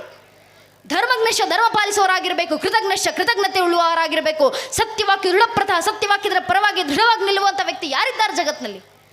ಆಗ ನಾರದರು ವಾಲ್ಮೀಕಿಯವರ ಪ್ರಶ್ನೆಗೆ ಉತ್ತರವನ್ನು ಕೊಡ್ತಾ ಹೇಳ್ತಾರೆ, ನಾರದರು ನೀನು ಕೇಳುವಂಥ 16 ಗುಣಲಕ್ಷಣಗಳನ್ನು ಹೊಂದಿರುವಂಥ 16 ಗುಣಗಳನ್ನು ಹೊಂದಿರುವಂಥ ಒಬ್ಬ ವ್ಯಕ್ತಿ ಜಗತ್ತಿನಲ್ಲಿದ್ದಾರಪ್ಪ. ಋಷ್ಯಶೃಂಗರ ನೇತೃತ್ವದಲ್ಲಿ ವಶಿಷ್ಠರ ಸಲಹೆಯಂತೆ ಪುತ್ರಕಾಮೇಷ್ಟಿ ಯಜ್ಞವನ್ನು ಮಾಡಿದಂಥ ಪ್ರತಿಫಲವಾಗಿ ಸ್ವತಃ ಭಗವಂತನೇ ದಶರಥನಾಗಿ ಬಂದು ರಾಜನಾಗಿ ನಿಂದು ಪಿತೃವಾಕ್ಯ ಪರಿಪಾಲನೆಯ ಸಂಕಲ್ಪವನ್ನು ನೆರವೇರಿಸಲಿಕ್ಕೋಸ್ಕರ ಅಯೋಧ್ಯೆ ನಗರವನ್ನು ತ್ಯಜಿಸಿ ವನವಾಸಿ ಆಗಲಿಕ್ಕಿದ್ದಾನೆ. ಅಂಥ ಮರ್ಯಾದ ಪುರುಷೋತ್ತಮ ಶ್ರೀರಾಮಚಂದ್ರ ಆದರ್ಶವನ್ನು ನೀವು ಜಗತ್ತಿಗೆ ನೀಡಿ ಅಂತ ನಾರದರು ವಾಲ್ಮೀಕಿಯವ್ರಿಗೆ ಹೇಳಿದಾಗ ಆಗ ವಾಲ್ಮೀಕಿಯವರು ರಾಮರ ಆದರ್ಶ ನಮ್ಮೆಲ್ಲರಿಗೂ ಕೊಟ್ಟರು. ಅಂಥ 16 ಗುಣಗಳನ್ನು ಹೊಂದಿರುವಂಥ ರಾಮರಲ್ಲದೆ ಇನ್ಯಾರ ಆದರ್ಶವನ್ನು ನಮ್ಮ ಮಕ್ಕಳಿಗೆ ಕೊಡ್ಲಿಕ್ಕೆ ಸಾಧ್ಯ? ರಾಮರಿಗೆ ನಾವು ಮಕ್ಕಳಿಗೆ ರಾಮರ ಆದರ್ಶವನ್ನು ಕೊಟ್ಟರು, ಮಕ್ಕಳಲ್ಲಿ ರಾಮರಿಗೆ ಜಯವನ್ನು ತಂದು ಕೊಟ್ಟರೆ ದೇಶದಲ್ಲಿ ಧರ್ಮಕ್ಕೆ ಜಯ ಆಗುತ್ತೆ. ರಾಮರಿಗೆ ನಾವು ಯಾವಾಗೆಲ್ಲ ಜಯವನ್ನು ತಂದು ಕೊಡ್ತೀವೋ ಆಗೆಲ್ಲ ರಾಮರ ದೇಶದಲ್ಲಿ ಧರ್ಮಕ್ಕೆ ಜಯವನ್ನು ತಂದು ಕೊಡ್ತಾರೆ. ನಮ್ಮ ಪೂರ್ವಿಕರು ಬರೆದ ಮಾತು ರಘುವೀರ ಗದ್ಯವನ್ನು ಸ್ಪಷ್ಟ ಬರೆದು ಹೋಗಿದ್ದಾರೆ ನಮ್ಮ ಪೂರ್ವಿಕರು. ದಶವದನ ದಮಿತ ದೈವತ ಪರಿಷತ ಭೀರ್ತಿತ ದಾಶರಥಿ ಭಾವ ದಿನಕರ ಕುಲಕಮಲ ದಿವಾಕರ ದಿವಿಷದಧಿಪತಿ ರಣಸ ಚರಣ ಚತುರ ದಶರಥ ಚರಮರಣ ವಿಮೋಚನ ಕೌಶಲ ಸುತಾ ಕುಮಾರ ಭಾವ ಕಂಚುಕಿತ ಕಾರಣಾಕಾರ ಕೌಮಾರ ಕೇಳಿ ಗೋಪಾಯತ ಕೌಶಿಕಾದ್ವರ ರಣಾದ್ವರ ದುರ್ಯ ಭವ್ಯ ದಿವ್ಯಾಸ್ತ್ರ ಬೃಂದವಂದಿತ ಪ್ರಣತ ಜನ ವಿಮತ ವಿಮತಣ ಧೂರ್ಲಳಿತ ದೋರ್ಲಳಿತ ತಣುತರ ವಿಷಿ ಕವಿ ತಾಡಣ ವಿಖಟಿತ ವಿಶರಾರು ಶರಾರು ತಾಟಕ ತಾಟಕೆ ಅಂತ ರಘುವೀರ ಗದ್ಯವನ್ನು ಸ್ಪಷ್ಟ ಬರೆದು ಹೋದ್ರು ನಮ್ಮ ಪೂರ್ವಿಕರು. ಅರ್ಥಾತ್ ಯಾವಾಗೆಲ್ಲ ಧರ್ಮಕ್ಕೆ ಸಂಕಟ ಬರುತ್ತೋ ಆಗೆಲ್ಲ ಧರ್ಮ ರಕ್ಷಣೆಗೆ ರಾಮರು ಅವತರಿಸಿ ಬರ್ತಾರೆ. ರಾಮರು ಧರ್ಮ ರಕ್ಷಣೆಗೆ ನಿತ್ತಲ್ಲೆಲ್ಲ ರಾಮರಿಗೆ ಜಯ ಆಗುತ್ತೆ ಅಂದರೆ ಧರ್ಮಕ್ಕೆ ಜಯ ಆಗುತ್ತೆ. ಗುರುಗಳ ಯಜ್ಞಕ್ಕೆ ರಾಕ್ಷಸರು ತೊಂದರೆಯನ್ನುಂಟು ಮಾಡಿದಾಗ ರಾಕ್ಷಸ ಸಂಹಾರಕ್ಕೆ ಬಾಲರಾಮ ಬಾಣವನ್ನು ಹಿಡಿದು ಕೋದಂಡರಾಮನ ಗೆದ್ದು ನಿಂತರು. ಅಲ್ಲಿ ರಾಮರಿಗೆ ಜಯ ಆಯಿತು ಅಂದರೆ ಧರ್ಮಕ್ಕೆ ಜಯ ಆಯಿತು. ತಾಟಕಿ ಎಂಬ ರಾಕ್ಷಸಿ ಮತ್ತು ಆಕೆಯ ಸಂತಾನದ ಸಂಹಾರ ಮಾಡಲಿಕ್ಕೆ ರಾಮರೆದ್ದು ನಿಂತರು.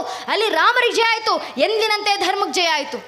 ದಶವದನ ದಶಮುಖ ರಾವಣನನ್ನು ಸಂಹಾರ ಮಾಡ್ಲಿಕ್ಕೆ ರಾಮರೆದ್ದು ನಿಂತರು. ಅಲ್ಲಿ ರಾಮರಿಗೆ ಜಯ ಆಯಿತು, ಯಥಾಖಚಿತವಾಗಿ ಧರ್ಮಕ್ಕೆ ಜಯ ಆಯಿತು. ರಾಮರಿಗೆ ಜಯ ಆದಾಗೆಲ್ಲ ಧರ್ಮಕ್ಕೆ ಜಯ ಆಗುತ್ತೆ. ಆದ್ದರಿಂದ ರಾಮರಿಗೆ ಜಯವನ್ನು ನಾವು ಮನೆಗಳಲ್ಲಿ ತಂದುಕೊಡೋಣ. ರಾಮರ ದೇಶದಲ್ಲಿ ಧರ್ಮಕ್ಕೆ ಜಯವನ್ನು ತಂದುಕೊಡ್ತಾರೆ. ರಾಮರಿಗೆ ಜಯ ತಂದುಕೊಡ್ಲಿಕ್ಕೆ ನಾವು ಮನೆ ಅಯೋಧ್ಯೆಯನ್ನಾಗಿಸೋಣ. ರಾಮರ ಇಡೀ ದೇಶವನ್ನೇ ರಾಮರಾಜ್ಯವನ್ನಾಗಿಸ್ತಾರೆ. ಅಂಥ ರಾಮರಿಗೆ ಜಯವ ನೆನಪಿರಲಿಲ್ಲ ನೆಚ್ಚಿನ ಬಂಧುಗಳೇ. ಇಷ್ಟು ವರ್ಷ ನಮ್ಮ ಪೂರ್ವಿಕರು ರಾಮರಿಗೆ ಜಯವನ್ನು ತಂದುಕೊಟ್ರಿಂದ ಈ ದೇಶದಲ್ಲಿ ಧರ್ಮ ಉಳ್ಕೊಂಡು ಬಂದಿರೋದು. ಕಾರಣ ಧರ್ಮ ರಕ್ಷಣೆಗೆ ರಾಮರೇ ನಿಂತಿದ್ದಾರೆ. ಈ ಸನಾತನ ಧರ್ಮವನ್ನು ನಾಶ ಮಾಡಲಿಕ್ಕೆ ಎಷ್ಟು ಪ್ರಯತ್ನಗಳಾದರೂ ಈ ಧರ್ಮ ನಾಶ ಆಗಲಿಲ್ಲ. ಏನಕ್ಕೆ? ಧರ್ಮ ರಕ್ಷಣೆಗೆ ಭಗವಂತನೇ ನಿಂತಿರೋದ್ರಿಂದ. ಆ ತಾಯಿ ಮಹಾಕಾಳಿ ಧರ್ಮ ರಕ್ಷಣೆಗೆ ಯುಗಕ್ಕೂ ಎಷ್ಟೋ ಅವತಾರಗಳನ್ನು ಹೊತ್ತಿ ಬಂದರು. ಆ ತಾಯಿಯೇ ಧರ್ಮ ರಕ್ಷಣೆಗೆ ನಿಂತಿದ್ದಾರೆ, ಅದಕ್ಕೆ ಧರ್ಮ ನಾಶ ಆಗಲಿಲ್ಲ. ಯೋಚನೆ ಮಾಡಿ ನನ್ನ ನೆಚ್ಚಿನ ಬಂಧುಗಳೇ, ನಮ್ಮ ಸನಾತನ ಧರ್ಮದ ನಾಶಕ್ಕೆ ನಮ್ಮ ಮೇಲೆ ಎಷ್ಟು ದಾಳಿಗಳಾದವು. 1,000ಕ್ಕೂ ಹೆಚ್ಚು ವರ್ಷಗಳ ಕಾಲ ನಮ್ಮ ಧರ್ಮದ ಮೇಲೆ ದಾಳಿ ಆಯಿತು. ಈ 1,000ಕ್ಕೂ ಹೆಚ್ಚು ವರ್ಷಗಳ ದಾಳಿ ಏನಮ್ಮ ಅಂತ ನಾವು ಅಂದುಕೊಂಡ್ರೆ, ಒಮ್ಮೆ ಇತಿಹಾಸದ ಪುಟಗಳನ್ನು ತಿರುವು ಹಾಕಿ ನೋಡಿದಾಗ ನಮ್ಗೆ ಅರ್ಥ ಆಗುತ್ತೆ. ಇದೇ ಜಗತ್ತಿನಲ್ಲೊಂದು ಜನಾಂಗ ಇತ್ತು, ಈಜಿಪ್ಷಿಯನ್ ಜನಾಂಗ. ಎಲ್ಲೋಯ್ತು ಈಜಿಪ್ಷಿಯನ್ ಜನಾಂಗ? ಕೇವಲ 21 ವರ್ಷಗಳ ಕಾಲ ಒಂದೇ ಒಂದು ಪರಕೀಯ ಜನಾಂಗದ ದಾಳಿಗೆ ಇಡೀ ಈಜಿಪ್ಷಿಯನ್ ಜನಾಂಗ ಮಣ್ಣಾಗಿ ಹೋಯಿತು. ಟರ್ಕಿ ಕೇವಲ 14 ವರ್ಷದಲ್ಲಿ ಒಂದೇ ಒಂದು ದಾಳಿಗೆ ಟರ್ಕಿ ರಾಷ್ಟ್ರದಲ್ಲಿದ್ದಂಥ ಮೂಲ ಜನಾಂಗ ನಶಿಸಿ ಹೋಯಿತು. ಇರಾನ್ ಕೇವಲ 10 ವರ್ಷಗಳಲ್ಲಿ ಒಂದೇ ಒಂದು ಜನಾಂಗದ ದಾಳಿಗೆ ಇಡೀ ಇರಾನ್ ರಾಷ್ಟ್ರದಲ್ಲಿದ್ದಂಥ ಮೂಲ ಜನಾಂಗ ನಶಿಸಿ ಹೋಯಿತು. ಯುರೋಪ್ ಕೇವಲ 48-49 ವರ್ಷಗಳಲ್ಲಿ ಒಂದೇ ಒಂದು ಜನಾಂಗದ ದಾಳಿಗೆ ಇಡೀ ಯುರೋಪ್ ಖಂಡದಲ್ಲಿದ್ದಂಥ ಮೂಲ ಜನಾಂಗ ಮಣ್ಣಾಗಿ ಹೋಯಿತು. ಆದರೆ ನಮ್ಮ ಸನಾತನ ಧರ್ಮದ ಮೇಲೆ 40-50 ಅಲ್ಲ, 1,000ಕ್ಕೂ ಹೆಚ್ಚು ವರ್ಷಗಳ ಕಾಲ ನಿರಂತರ ದಾಳಿ ಆಯ್ತಲ್ಲ. ಮತೀ 1,000ಕ್ಕೂ ಹೆಚ್ಚು ವರ್ಷಗಳ ಕಾಲ ನಮ್ಮ ಮೇಲೆ ದಾಳಿ ಮಾಡಿದ್ರು. 1-2 ಜನಾಂಗದವರೆಲ್ಲ ಎಷ್ಟು ಜನಾಂಗಗಳ ದಾಳಿ ಮಾಡಿದ್ರು.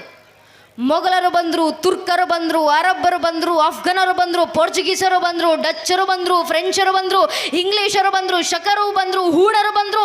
ಇವರೆಲ್ಲರೂ ಬಂದು ನಮ್ಮ ಮೇಲೆ ದಾಳಿ ಮಾಡಿದ ನಂತರವೂ ಇವತ್ತಿಗೂ ಹಿಂದೂ ಸಮಾಜವಾಗೇ ಜೀವಂತವಾಗಿದೆ. ಹಿಂದೂಗಳಾಗೆ ಬದುಕಿದ್ದೀವಲ್ಲ, ನಮ್ಮ ಪೂರ್ವಿಕರ ಕ್ಷತ್ರ ತೇಜಸ್ಸು. ಅರೆ, ಎಷ್ಟು ಜನಾಂಗಗಳು ಬಂದೋದ್ವು ಜಗತ್ತಿನಲ್ಲಿ. ಪ್ರಾಚೀನ ಅಂತ ಕರೆಸ್ಕೊಂಡಂಥ 35 ಜನಾಂಗಗಳು ಎಲ್ಲೋದ್ವು. ಪ್ರಾಚೀನ ಜನಾಂಗ ಎಲ್ಲೋಯ್ತು? ಬ್ಯಾಬಿಲೋನಿಯನ್ ಜನಾಂಗ ಎಲ್ಲೋಯ್ತು? ಮೆಸೊಪೊಟೇಮಿಯನ್ ಜನಾಂಗ ಎಲ್ಲೋಯ್ತು? ಜಗತ್ತಿನ ಮುಂದೆ ಪಿರಮಿಡ್ಗಳನ್ನು ಕಟ್ಟಿ ಮೆರೆದಂಥ ಈಜಿಪ್ಷಿಯನ್ ಜನಾಂಗ ಎಲ್ಲೋಯ್ತು? ಜಗತ್ತನ್ನು ಆಳಲಿಕ್ಕೆ ಬಂದಂಥ ಗ್ರೀಕ್ ಜನಾಂಗ ಎಲ್ಲೋಯ್ತು? ಜಗತ್ತಿಗೆ ಭಾಷಾಶಾಸ್ತ್ರವನ್ನು ಪರಿಚಯಿಸಿಕೊಟ್ಟಂಥ ಪರ್ಷಿಯನ್ ಜನಾಂಗ. ಜನಾಂಗಕ್ಕೆ ಜನಾಂಗವೇ ಅಳಿಸಿ ಹೋಗಿದೆ. ನಮ್ಮ ಕಣ್ಣು ಮುಂದೆ ಕಣ್ಣು ತೆರೆದಂಥ 100 ಮತಪಂಥಗಳು ಕಣ್ಮರೆ ಆದವು. ಯೋಚನೆ ಮಾಡಿ ನನ್ನ ನೆಚ್ಚಿನ ಬಂಧುಗಳೇ, 40-50 ವರ್ಷದ ದಾಳಿಗೆ ಜನಾಂಗವೇ ಅಳಿಸಿ ಹೋಗಿದ್ದಾವೆ. ಆದರೆ ನಮ್ಮ ಧರ್ಮದ ಮೇಲೆ ಸಾವಿರಾರು ವರ್ಷಗಳ ಕಾಲ ದಾಳಿಯಾದ ನಂತರವೂ, 100 ಜನಾಂಗಗಳ ಆಕ್ರಮಣ ಮಾಡಿದ ನಂತರವೂ ನಮ್ಮ ಧರ್ಮ ಬಿಡಿ, ಈ ಧರ್ಮದಲ್ಲಿ ಹುಟ್ಟಿದಂಥ ಒಂದು ಗ್ರಂಥ, ಇಡೀ ಜಗತ್ತಿನಲ್ಲಿ ಸೃಷ್ಟಿಯಾದಂಥ ಜಗತ್ತಿನ ಪ್ರಥಮ ಗ್ರಂಥ ಋಗ್ವೇದ, 1,00,000 ವರ್ಷಗಳ ಹಿಂದೆ ಸೃಷ್ಟಿ ಮಾಡಿದ್ದು.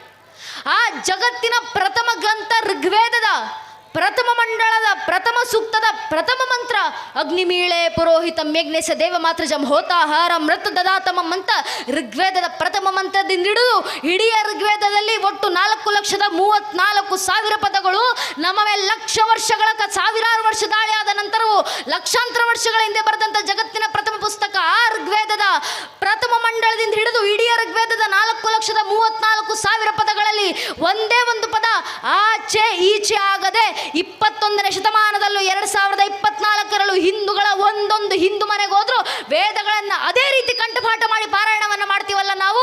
ಈ ಧರ್ಮದ ಶ್ರೇಷ್ಠತೆ ಇನ್ನೆಷ್ಟು ಹಿರಿಯ ಮಟ್ಟದ್ದಿರ್ಬೋದು.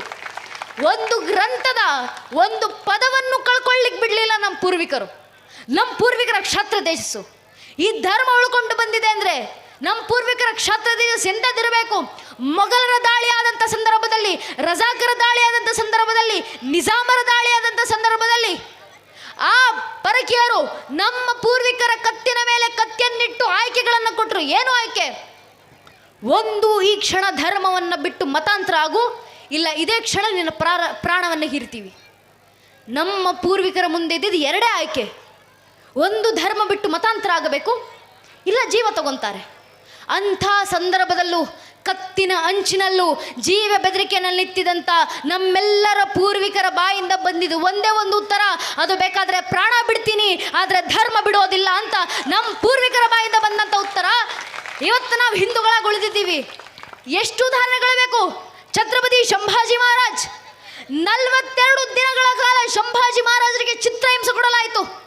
ಸಂಭಾಜಿ ಮಹಾರಾಜರ ಕೈ ಬೆರಳುಗಳನ್ನು ಕತ್ತರಿಸಿದ್ರು, ಸಂಭಾಜಿ ಮಹಾರಾಜರ ಕಾಲು ಬೆರಳುಗಳನ್ನು ಕತ್ತರಿಸಿದ್ರು, ಸಂಭಾಜಿ ಮಹಾರಾಜರ ಕೈ ಕಾಲನ್ನು ಕತ್ತರಿಸಲಾಯಿತು, ಅವರ ಕಣ್ಣನ್ನು ಕಾದ ಸೀಸೆಯಿಂದ ಕಿತ್ತು ತೆಗೆಯಲಾಯಿತು, ಜೀವಂತವಿರಬೇಕಾದ್ರೆ ಅವರ ದೇಹದ ತುಂಡನ್ನಾಗಿಸಲಾಯಿತು. ಅಷ್ಟೆಲ್ಲ ಆದ ನಂತರವೂ 42ನೇ ದಿನದ ಅಂತಿಮ ಉಸಿರನ್ನು ಬಿಡುವವರೆಗೂ ಸಂಭಾಜಿ ಮಹಾರಾಜರ ಜೀವನದಲ್ಲಿದ್ದುದು ಒಂದೇ ಒಂದು ಪ್ರೇರಣೆ, ಪ್ರಾಣ ಬಿಡ್ತೀನಿ ಆದರೆ ಧರ್ಮವನ್ನು ಕೊನೆ ಉಸಿರೋವರೆಗೂ ಉಳಿಸ್ಕೊಳ್ತೀನಿ. ಸಂಭಾಜಿ ಮಹಾರಾಜರಿದ್ದಂಥ ಪ್ರೇರಣೆ ಆ 42 ದಿನಗಳ ಚಿತ್ರಹಿಂಸೆಯನ್ನು ಸಹಿಸಿದ್ರು, ಆದರೆ ಧರ್ಮ ಬಿಡಲಿಲ್ಲ. ಕೊನೆಯ ಸಂದರ್ಭದಲ್ಲಿ ಅವರ ಬಾಯಿಂದ ಬಂದಂಥ ಮಾತ್ಯಾವುದು? ತಾಯಿ ತುಳಜಾ ಭವಾನಿಗೆ ಜೈಕಾರವನ್ನು ಹಾಕ್ತಾ ಕೊನೆ ಉಸಿರನ್ನ ಸಂಭಾಜಿ ಮಹಾರಾಜರು ಬಿಟ್ಟರಲ್ಲ, ಅವರಲ್ಲಿದ್ದಂಥ ಧರ್ಮ ಪ್ರೇರಣೆ. ಯಾಕೆ? ಸಂಭಾಜಿ ಮಹಾರಾಜರಿಗೆ ಗೊತ್ತಿತ್ತು, ಸ್ವಧರ್ಮೇನಿದೆ ಶ್ರೇಯ ಪರಧರ್ಮೇ ಭಯಾವಹ. ನನ್ನ ಧರ್ಮದಲ್ಲಿ ಸಾಯೋದು ಉಚಿತ, ಪರಧರ್ಮಕ್ಕೆ ಮತಾಂತರಾಗಿ ಬದುಕೋದಕ್ಕಿಂತ ನನ್ನ ಧರ್ಮದಲ್ಲಿ ಸಾಯೋದು ಉಚಿತ ಅಂತ ನಂಬಿದಂಥ ಸಂಭಾಜಿ ಮಹಾರಾಜರ ಆ ಧರ್ಮ ಪ್ರೇಮ, ಅವರ ಕ್ಷಾತ್ರ ಜಯಸ್ಸು ಇವತ್ತು ನಾವು ಹಿಂದೂಗಳಾಗಿ ಉಳಿದಿದ್ದೀವಿ. ನಾವು ಇವತ್ತಿಗೂ ನಾವು ಹಿಂದೂ ಅಂತ ಹೇಳ್ಕೊಂಡು ತಿರುಗಾಡ್ತಾ ಇದ್ದೀವಿ ಅಂದರೆ ನಮ್ಗೆ ಅರ್ಥ ಆಗಬೇಕು, ಸಾಮಾನ್ಯ ಅಲ್ಲ ಆ ವಿಚಾರ. ನಾವು ತಾಯಿ ದುರ್ಗೆನ ಪ್ರತಿಷ್ಠಾಪನೆ ಮಾಡಿ 9 ದಿನಗಳ ಕಾಲ ಅತ್ಯಂತ ಭವ್ಯವಾಗಿ ತಾಯಿಯನ್ನು ಆರಾಧಿಸ್ತೀವಿ, ಸಾಮಾನ್ಯ ವಿಚಾರ ಅಲ್ಲ. ಹೆಗಲ ಮೇಲೆ ಕೇಸರಿ ಶಲ್ಯ ಹಾಕೊಂಡು ತಿರುಗಾಡ್ತೀವಿ, ತಲೆಯ ಮೇಲೆ ಪೇಟಗಳನ್ನು ಕಟ್ಕೊಂಡು ತಿರುಗಾಡ್ತೀವಿ, ಭಗವದ್ಗೀತೆ ಉಪದೇಶವನ್ನು ಮಾಡ್ತೀವಿ, ಮನೆಗಳಲ್ಲಿ ಮಂತ್ರಗಳನ್ನು ಹೇಳ್ತೀವಿ, ಶ್ಲೋಕಗಳನ್ನು ಹೇಳ್ತೀವಿ, ವಚನಗಳನ್ನು ಹೇಳ್ತೀವಿ. ಆ ವಚನವನ್ನು ಹೇಳೋ ಸಾಮಾನ್ಯ ಅನ್ಕೊಂಡಿದ್ದೀವ? ಆ ವಚನಗಳ ಉಳಿವಿಗೆ ನಮ್ಮ ಪೂರ್ವಿಕರು ಎಷ್ಟು ಶ್ರಮವನ್ನು ಪಟ್ಟಿದ್ರು. ಇಡೀ ಕಲ್ಯಾಣಕ್ಕೆ ಬೆಂಕಿ ಬಿತ್ತು. ಕಲ್ಯಾಣಕ್ಕೆ ಬೆಂಕಿ ಬೀಳೋಕೆ ಮುಂಚೆ ಅಲ್ಲಮ್ಮ ಪ್ರಭುಗಳು ಕಲ್ಯಾಣದಲ್ಲಿ ನಿಂತು ಭವಿಷ್ಯವಾಣಿಯನ್ನು ನುಡಿದಿದ್ರು. ಅಲ್ಲಮ್ಮ ಪ್ರಭು ಭವಿಷ್ಯವಾಣಿ ನುಡಿದು ಹೇಳ್ತಾರೆ, ಕೆಟ್ಟು ಹಾಳಾಗುವುದು ಕಲ್ಯಾಣ, ತೋರ್ಪಡಿಕೆ ದೊಂಬರಾಟ ಅತಿಯಾಗುವುದು. ಹೇಳುವವರು ನಿಜವಾದ ಗುರುವಾಗಲೆಂದು ಹೇಳರು, ಕೇಳುವವರು ಗುರುವಾಗಲೆಂದು ಕೇಳರು. ಆಚಾರ ವಿಚಾರ ಪ್ರಚಾರ ಇವೆಲ್ಲವೂ ನಿಜವಾಗದೆ ಬರೀ ನಟನೆಯಾಗಿ, ಸಮೃದ್ಧಿಯಾಗದೆ ವಿಪರೀತವಾಗಿ, ಶಿವ ಸಂತಾನವಾಗದೆ ಶನಿ ಪೀಳಿಗೆಯಾಗಿ ತೊಡೆ ತುಂಬುತ್ತದೆ. ಎದೆ ಎತ್ತಿ ಕೊರಳ ಬಿತ್ತಿ ಶಿವಾಚಾರದ ಪ್ರೇಮ ಮೇರೆ ಮೀರಿ ಬಿಜ್ಜಳನ ಪ್ರಾಣಕ್ಕೆರವಾಗುತ್ತದೆ. ಅನ್ಯತ ಆಚರಿಸುವವರು ಭ್ರಷ್ಟರಾಗುವರು, ವಿಚಾರ ವಿಮರ್ಶೆಗಳು ಗಡಿಪಾರಾಗುವವು, ಅವಿಚಾರ ಕರ್ಮಠತೆಗೆ ಗೋಪುರ ಕಟ್ಟುವರು. ಮೇಲು ಕೀಳೆಂಬುದು ಅತಿ ಹೆಚ್ಚಾಗಿ ಮೇಲಿನವರು ಕೆಳಗಿನವರನ್ನು ತಮ್ಮ ಕಾಲು ತುಳಿತಕ್ಕೆ ತೊಟ್ಟು ಮಾಡಿಕೊಂಡು, ಅಧಿಕಾರಕ್ಕೆ ಗದ್ದುಗೆ ಮಾಡಿಕೊಂಡು, ಐಶ್ವರ್ಯಕ್ಕೆ ಕಮ್ಮಟ ಮಾಡಿಕೊಂಡು, ಕಾಮಭೋಗಕ್ಕೆ ಅಂತಃಪುರ ಮಾಡಿಕೊಂಡು, ಗುರುಗಳ ಎಂಜಿಲೆ ವೇದ ಬಿಂದುವೆಂದು, ರಾಜನ ತಲೆಯ ವಜ್ರ ವೈಡೂರ್ಯವೆಂದು, ಜನರ ಬುದ್ಧಿ ಬರೀ ಮಣ್ಣೆಂದು ಸರ್ವನಾಶವಾಗುವುದು ಗುಹೇಶ್ವರ ಅಂತ ಅಲ್ಲಮ್ಮ ಪ್ರಭುಗಳು ಭವಿಷ್ಯವಾಣಿಯನ್ನು ನುಡಿದು ಕಲ್ಯಾಣವನ್ನು ಬಿಟ್ಟು ಹೊರಟರು. ಮುಂದೆ ಅಲ್ಲಮ್ಮ ಪ್ರಭುಗಳು ಭವಿಷ್ಯವಾಣಿ ನುಡಿದಂತೆ ಕಲ್ಯಾಣಕ್ಕೆ ಬೆಂಕಿ ಬಿತ್ತು. ಆದರೆ ಇಡೀ ಕಲ್ಯಾಣಕ್ಕೆ ಬೆಂಕಿ ಬಿದ್ದಾಗ ಅಲ್ಲಿದ್ದಂಥ ಯಾರೊಬ್ಬ ಶರಣರು ಕೂಡ ಮನೆಯಲ್ಲಿಟ್ಟಿದ್ದಂಥ ಚಿನ್ನ ವಜ್ರ ವೈಡೂರ್ಯ ಸಂಪತ್ತನ್ನು ರಕ್ಷಣೆ ಮಾಡ್ಕೊಂಡು ತರೋಣ ಯಾರೂ ಹೋಗಲಿಲ್ಲ. ಇಡೀ ಕಲ್ಯಾಣಕ್ಕೆ ಬೆಂಕಿ ಬಿದ್ದು ಇಡೀ ಆ ಕಲ್ಯಾಣ ಹೊತ್ತಿ ಉರಿತಾ ಇರಬೇಕಾದ್ರೆ ಅಲ್ಲಿದ್ದಂಥ ಒಬ್ಬೊಬ್ಬ ಶರಣರು, ಮಡಿವಾಳ ಮಾಚಿದೇವರಿಂದ ಹಿಡಿದು ನೀಲಾಂಬಿಕೆ ಗಂಗಾಂಬಿಕೆವರೆಗೂ ಎಲ್ಲ ಶರಣರು ಕೈಗೆ ಸಿಕ್ಕಿದ್ದಂಥ ವಚನಗಳ ತಾಳೆಗರಿಗಳನ್ನು ಇಟ್ಕೊಂಡು ಓಡೋಡಿ ಬಂದರು. ಏನಕ್ಕೆ? ಜಗತ್ನಲ್ಲಿ ಏನು ಸುಟ್ಟು ನಾಶ ಆದರೂ ಪರವಾಗಿಲ್ಲ, ಆದರೆ ಈ ಧರ್ಮ ಸುಡುವಂತಿಲ್ಲ. ಜಗತ್ನಲ್ಲಿ ಏನು ಸುಟ್ಟು ಬೂದಿ ಆದರೂ ಪರವಾಗಿಲ್ಲ, ಈ ಧರ್ಮ ಜ್ಞಾನ, ಆಧ್ಯಾತ್ಮಿಕ ಪರಂಪರೆ, ಸಂಸ್ಕೃತಿ, ಆಚರಣೆಗಳು ಸುಡುವಂತಿಲ್ಲ ಅಂತ ಈ ಧರ್ಮವನ್ನು ಉಳಿಸಲೇಬೇಕು, ಈ ಧರ್ಮವನ್ನು ಉಳಿಸ್ಕೊಂಡು ಮುಂದಿನ ಪೀಳಿಗೆಗೆ ತಲುಪಿಸಲೇಬೇಕು ಅಂತ ಧರ್ಮದ ಉಳಿಗೆ ನಮ್ಮ ಪೂರ್ವಿಕರಲ್ಲಿದ್ದಂಥ ತುಡಿತ ಅಂಥದ್ದು. ಇಷ್ಟು ಶ್ರಮಗಳ ಮೂಲಕ ಇವತ್ತಿಗೂ ನಮ್ಮ ಧರ್ಮ ಉಳ್ಕೊಂಡು ಬಂದಿದೆ. ಇಷ್ಟು ಶ್ರಮಗಳ ಮೂಲಕ ಉಳ್ಕೊಂಡು ಬಂದಿರುವಂಥ ನಮ್ಮ ಧರ್ಮ ಇವತ್ತು ನಮ್ಮ ಕೈಲಿದೆ. ಈ ಧರ್ಮವನ್ನು ಉಳಿಸಿ ಮುಂದಿನ ಪೀಳಿಗೆ ಕೊಡುವಂಥ ಕೆಲಸ ನಮ್ಮಿಂದ ಆಗಬೇಕಾಗಿದೆ. ಒಂದೊಂದು ಸತ್ಯ ನನ್ನ ನೆಚ್ಚಿನ ಬಂಧುಗಳೇ, ಯಾರು ಎಷ್ಟೇ ಪ್ರಯತ್ನಗಳು ಮಾಡಲಿ ಈ ಸನಾತನ ಧರ್ಮ ನಾಶ ಆಗ್ಲಿಕ್ಕೆ ಸಾಧ್ಯ ಇಲ್ಲ. ಇಷ್ಟು ವರ್ಷ ನಾಶ ಆಗಿಲ್ಲ, ಮುಂದೆಯೂ ನಾಶ ಆಗೋದಿಲ್ಲ. ಕಾರಣ ಈ ಧರ್ಮ ರಕ್ಷಣೆಗೆ ಭಗವಂತನೇ ನಿಂತಿದ್ದಾರೆ. ಭಗವಂತನೇ ಹೇಳಿರುವಂಥ ಮಾತು ಭಗವದ್ಗೀತೆ 9ನೇ ಅಧ್ಯಾಯದ 31ನೇ ಶ್ಲೋಕದಲ್ಲಿ ಶ್ರೀಕೃಷ್ಣ ಪರಮಾತ್ಮ ಅರ್ಜುನನ ಮುಂದೆ ನಿಂತು ಹೇಳ್ತಾರೆ, ಕೌಂತ್ಯ ಪ್ರತಿಜಾನಿಹಿ ನಮೇ ಭಕ್ತ ಪ್ರಣಶತಿ, O son of Kunti declare it boldly that the devotees of my never perish. ಅರ್ಥಾತ್ ಕುಂತೆ ಪುತ್ರ ಅರ್ಜುನ ಕೌಂತೆಯ, ಜಗತ್ತಿನ ಮುಂದೆ ಘಂಟಾಘೋಷವಾಗಿ ಸಾರಿಬಿಡು, ಈ ಸನಾತನ ಧರ್ಮದ ನಾಶ ಯಾರಿಂದಲೂ ಸಾಧ್ಯ ಇಲ್ಲ, ಸನಾತನಿ ಹಿಂದೂಗಳ ನಾಶ ಯಾರಿಂದಲೂ ಸಾಧ್ಯ ಇಲ್ಲ. ಕಾರಣ ಧರ್ಮ ರಕ್ಷಣೆಗೆ, ಸನಾತನ ಧರ್ಮ ರಕ್ಷಣೆಗೆ ಯಾರು ನಿಂತಿದ್ದಾರೆ? ಅರ್ಜುನ ಭಗವದ್ಗೀತೆ 11ನೇ ಅಧ್ಯಾಯದ ವಿಶ್ವರೂಪ ಸಂದರ್ಶನದಲ್ಲಿ ಕೃಷ್ಣರ ಮುಂದೆ ನಿಂತು ಹೇಳ್ತಾರೆ, ತ್ವಮೇವ ಸನಾತನ ಧರ್ಮಗೋಪ್ತ, ಸನಾತನ ಧರ್ಮದ ಶಾಶ್ವತ ರಕ್ಷಕ ಅಂತ ಯಾರಾದರೂ ಇದ್ದರೆ ಅದು ನೀನೊಬ್ಬನೇ ಕೃಷ್ಣ ಪರಮಾತ್ಮ, ನೀವೇ ಧರ್ಮ ರಕ್ಷಣೆಯನ್ನು ಮಾಡಬೇಕು. ಮತ್ತು ಧರ್ಮ ರಕ್ಷಣೆ ಮಾಡ್ಲಿಕ್ಕೆ ನಾನು ಇದ್ದೀನಿ ಅಂತ ಹೇಳಿದ ಮಾತ್ಯಾರು? ಭಗವಂತ ಕೊಟ್ಟ ಧ್ವಜ ಭಗವದ್ಧ್ವಜ, ಭಗವಂತ ಕೊಟ್ಟ ಗೀತೆ ಭಗವದ್ಗೀತೆ, ಎರಡರ ರಕ್ಷಣೆಗೆ ಭಗವಂತ ನಿಂತಿದ್ದಾರೆ ಅಂತ ಹೇಳಿದ ಮಾತ್ಯಾರು? ಸಾಮಾನ್ಯರಲ್ಲ, ನಾನು ಹೇಳ್ತಿರೋದಲ್ಲ, ಶ್ರೀಕೃಷ್ಣ ಪರಮಾತ್ಮನೇ ಹೇಳಿದಂಥ ಮಾತು. ನೀವು ಬೇರೆ ಬೇರೆ ಮತದ ಗ್ರಂಥಗಳನ್ನು ಹುಡುಕಿ ನೋಡಿ, ಬೇರೆ ಬೇರೆ ಮತಪಂಥಗಳ ಗ್ರಂಥಗಳನ್ನು ಓದ್ತಾ ಇರಬೇಕಾದ್ರೆ ನಮ್ಗೆ ಅರ್ಥ ಆಗುತ್ತೆ. ಒಂದು ಮತದ ಗ್ರಂಥದಲ್ಲಿ ಬರೀತಾರೆ, ನಾನು ಭಗವಂತನ ಸಂತಾನ, ನಾನು ಭಗವಂತನ ಮಗ. ಇನ್ನೊಂದು ಮತದ ಗ್ರಂಥದಲ್ಲಿ ಬರೀತಾರೆ, ನಾನು ಭಗವಂತನ ಸಂದೇಶವನ್ನು ತಂದಿರುವವನು. ಆದರೆ ನನ್ನ ಸನಾತನ ಧರ್ಮದಲ್ಲಿ ಮಾತ್ರ ಭಗವದ್ಗೀತೆ 11ನೇ ಅಧ್ಯಾಯದ ವಿಶ್ವರೂಪ ಸಂದರ್ಶನದಲ್ಲಿ ಶ್ರೀಕೃಷ್ಣ ಪರಮಾತ್ಮ ಅರ್ಜುನನ ಮುಂದೆ ಇತ್ತು ಘಂಟಾಘೋಷವಾಗಿ ಸಾರಿದ್ರು, ಅಹಮಾತ್ಮ ಗುದಾಕೇಶ ಸರ್ವಭೂತಾಶೇ ಸ್ಥಿತ ಅಮಾದಿಶ್ಯ ಮಧ್ಯಾಂಚ ಭೂತಾನ ಮಂತೇವಚ. ಅರ್ಜುನ, ಆದಿಯೂ ನಾನೇ, ಅಂತ್ಯವೂ ನಾನೇ, ಭೂತಕಾಲವೂ ನಾನೇ, ಭವಿಷ್ಯತ್ ಕಾಲವೂ ನಾನೇ, ಪ್ರಸ್ತುತ ಕಾಲವೂ ನಾನೇ. ಜಗತ್ತಿನ ಪ್ರಕೃತಿಯ ಅಣು ರೇಣು ತೃಣ ಕಾಷ್ಟೆ ಕಣ ಕಣದಲ್ಲೂ ವಾಸಿಸುವಂಥ ಆತ್ಮಗಳನ್ನು ನಿಗ್ರಹಿಸುವಂಥ ಪರಮಾತ್ಮ ಭಗವಂತ ಅಂತ ಜಗತ್ತಿನಲ್ಲಿ ಯಾರಾದರೂ ಇದ್ರೆ ಆದರೂ ನಾನೊಬ್ಬನೇ ಕೃಷ್ಣ ಪರಮಾತ್ಮ, ಇದನ್ನು ಜಗತ್ತಿಗೆ ಘಂಟಾಘೋಷವಾಗಿ ಸಾರಿಬಿಡು ಅಂತ ನಾನೇ ಭಗವಂತ ಅಂತ ಒಪ್ಪಿಕೊಂಡಂತೆ ಏಕೈಕ ಧರ್ಮ ಜಗತ್ತಿನಲ್ಲಿದ್ರೆ ಅದು ನನ್ನ ಸನಾತನ ಹಿಂದೂ ಧರ್ಮ ಮಾತ್ರ. ಈ ಧರ್ಮದ ಹಿರಿಮೆ ಅಂತದ್ದು. ಭಗವಂತನೇ ಹೇಳಿದ್ದಾರೆ ಧರ್ಮ ರಕ್ಷಣೆಗೆ ನಾನು ನಿಂತಿದ್ದೀನಿ ಅಂತ. ಅಂತ ಭಗವಂತನೇ ಧರ್ಮ ರಕ್ಷಣೆ ನಿಂತಿರಬೇಕಾದ್ರೆ ನಾ ಮಾಡಬೇಕಾಗಿರೋ ಕೆಲಸ ಭಗವಂತನಿಗೆ ಜಯವನ್ನು ತಂದುಕೊಟ್ರೆ ಸಾಕು. ನಮ್ಮ ಮನೆಗಳಲ್ಲಿ ಭಗವಂತ ಧರ್ಮ ರಕ್ಷಣೆ ಮಾಡ್ತಾನೆ ಬಿಡು ಅಂತ ನಾವು ನಿರ್ಲಕ್ಷ್ಯತನ ವಹಿಸಿ ಕೂರೋದಲ್ಲ. ಈ ಧರ್ಮದಲ್ಲಿ ಹುಟ್ಟಿದ್ದೀವಿ ಅಂದರೆ ಧರ್ಮಕ್ಕೋಸ್ಕರ ಕೆಲಸ ಮಾಡೋದು ನಮ್ಮೆಲ್ಲರ ಜವಾಬ್ದಾರಿ. ಹಾಗೆ ನೋಡ್ತಿದ್ರೆ ಧರ್ಮದಲ್ಲಿ ಹುಟ್ಟಿರೋದು ಸಾಮಾನ್ಯ ವಿಚಾರ ಅಲ್ಲ. ನಾವೆಲ್ಲ ಹಿಂದೂಗಳಂತ ಕೂತಿದ್ದೀವಿ, ಸಾಮಾನ್ಯ ಅನ್ಕೊಂಡಿದ್ದೀವ ನನ್ನ ನೆಚ್ಚಿನ ಬಂಧುಗಳೇ. ನಮ್ಮ ಪೂರ್ವಿಕರು ಬರೀತಾರಲ್ಲ, ವಿಷ್ಣು ಪುರಾಣದಲ್ಲಿ ಹೇಳ್ತಾರೆ, ಗಾಯಂತಿ ದೇವ ಕಿಲಗೀತೆ ಕಾಣಿಗೆ ಧನ್ಯೋಸುತೆ ಭಾರತ ಭೂಮಿ ಭಾಗೆ ಸ್ವರ್ಗಾಪವರ್ಗ ಸಮಗ ಮಾರ್ಗ ಭೂತ ಭವಂತಿ ಭೂಯ ಪುರುಷಾಸುರತ್ವಾತ್. ನಮ್ಮ ಪೂರ್ವಿಕರು ಬರೋದ್ರು ಶಾಸ್ತ್ರಗಳಲ್ಲಿ ಏನಂತ, ಹಿಂದೂ ಧರ್ಮದಲ್ಲಿ ಹುಟ್ಟಬೇಕಂದ್ರೆ 7 ಜನ್ಮದ ಪುಣ್ಯ ಮಾಡಿರಬೇಕು. ಈ ಧರ್ಮದಲ್ಲಿ ಹುಟ್ಟಿದ ನಂತರ ನಾನೊಬ್ಬ ಹಿಂದೂ ಅಂತ ಹೇಳ್ಕೊಂಡು ತಿರುಗಾಡ್ಲಿಕ್ಕೂ ಯೋಗ್ಯತೆ ಇರಬೇಕು ಅಂತ ನಮ್ಮ ಪೂರ್ವಿಕರು ಬರೀತಾ ಇದ್ರು. ಅಂತ ಶ್ರೇಷ್ಠ ಧರ್ಮದಲ್ಲಿ ನಾವು ಹುಟ್ಟಿದ್ದೀವಿ ಅಂದ ಮೇಲೆ ನಮ್ಮ ಜವಾಬ್ದಾರಿ ಈ ಧರ್ಮವನ್ನು ಹೀಗೆ ಉಳಿಸ್ಕೊಂಡು ಮುಂದಿನ ಪೀಳಿಗೆಗೆ ತಲುಪಿಸೋದು. ನಮಗೆ ಅರ್ಥ ಆಗಬೇಕು ನಮ್ಮ ಪರಂಪರೆ, ನಮಗೆ ಅರ್ಥ ಆಗಬೇಕು ಈ ಧರ್ಮದಲ್ಲಿ ಹುಟ್ಟಿದ್ದೀವಿ ಅಂದರೆ ಎಷ್ಟು ಹಿರಿಮೆಯ ವಿಚಾರ ಅದು. ನಮ್ಮನ್ನು ನಾವು ಹಿಂದೂಗಳಂತ ಹೇಳ್ಕೊಂಡು ತಿರುಗಾಡ್ತೀವಿ, ಕಾಟಾಚಾರಕ್ಕಲ್ಲ. ಹಣೆ ಮೇಲೆ ಕುಂಕುಮ ತಿಲಕ ವಿಭೂತಿಯನ್ನು ಇಟ್ಕೊಂಡು ತಿರುಗಾಡ್ತೀವಿ, ಸಾಮಾನ್ಯದಲ್ಲ. ಹಣೆ ಮೇಲೆ ಇಡುವಂಥ ಕುಂಕುಮ ಒಂದು ಸಂಕೇತ. ತಾಯಂದ್ರು ನಮ್ಮ ಹೆಣ್ಮಕ್ಳಿಗೆ ಹೇಳ್ಕೊಡ್ಬೇಕು ಏನಕ್ಕೆ ಹಣೆಗೆ ಕುಂಕುಮ ಇಡ್ತೀವಿ. ನೀವು ಯೋಚನೆ ಮಾಡಿ ನೋಡಿ, ನಮ್ಮ ಮನೆಯಲ್ಲಿ ವೃದ್ಧರಾದಂಥ ಅಜ್ಜಿ ಇರ್ತಾರೆ. ವೃದ್ಧರು ಹಣೆಗೆ ಕುಂಕುಮ ಬೆಳೆದಿರ್ತಾರ.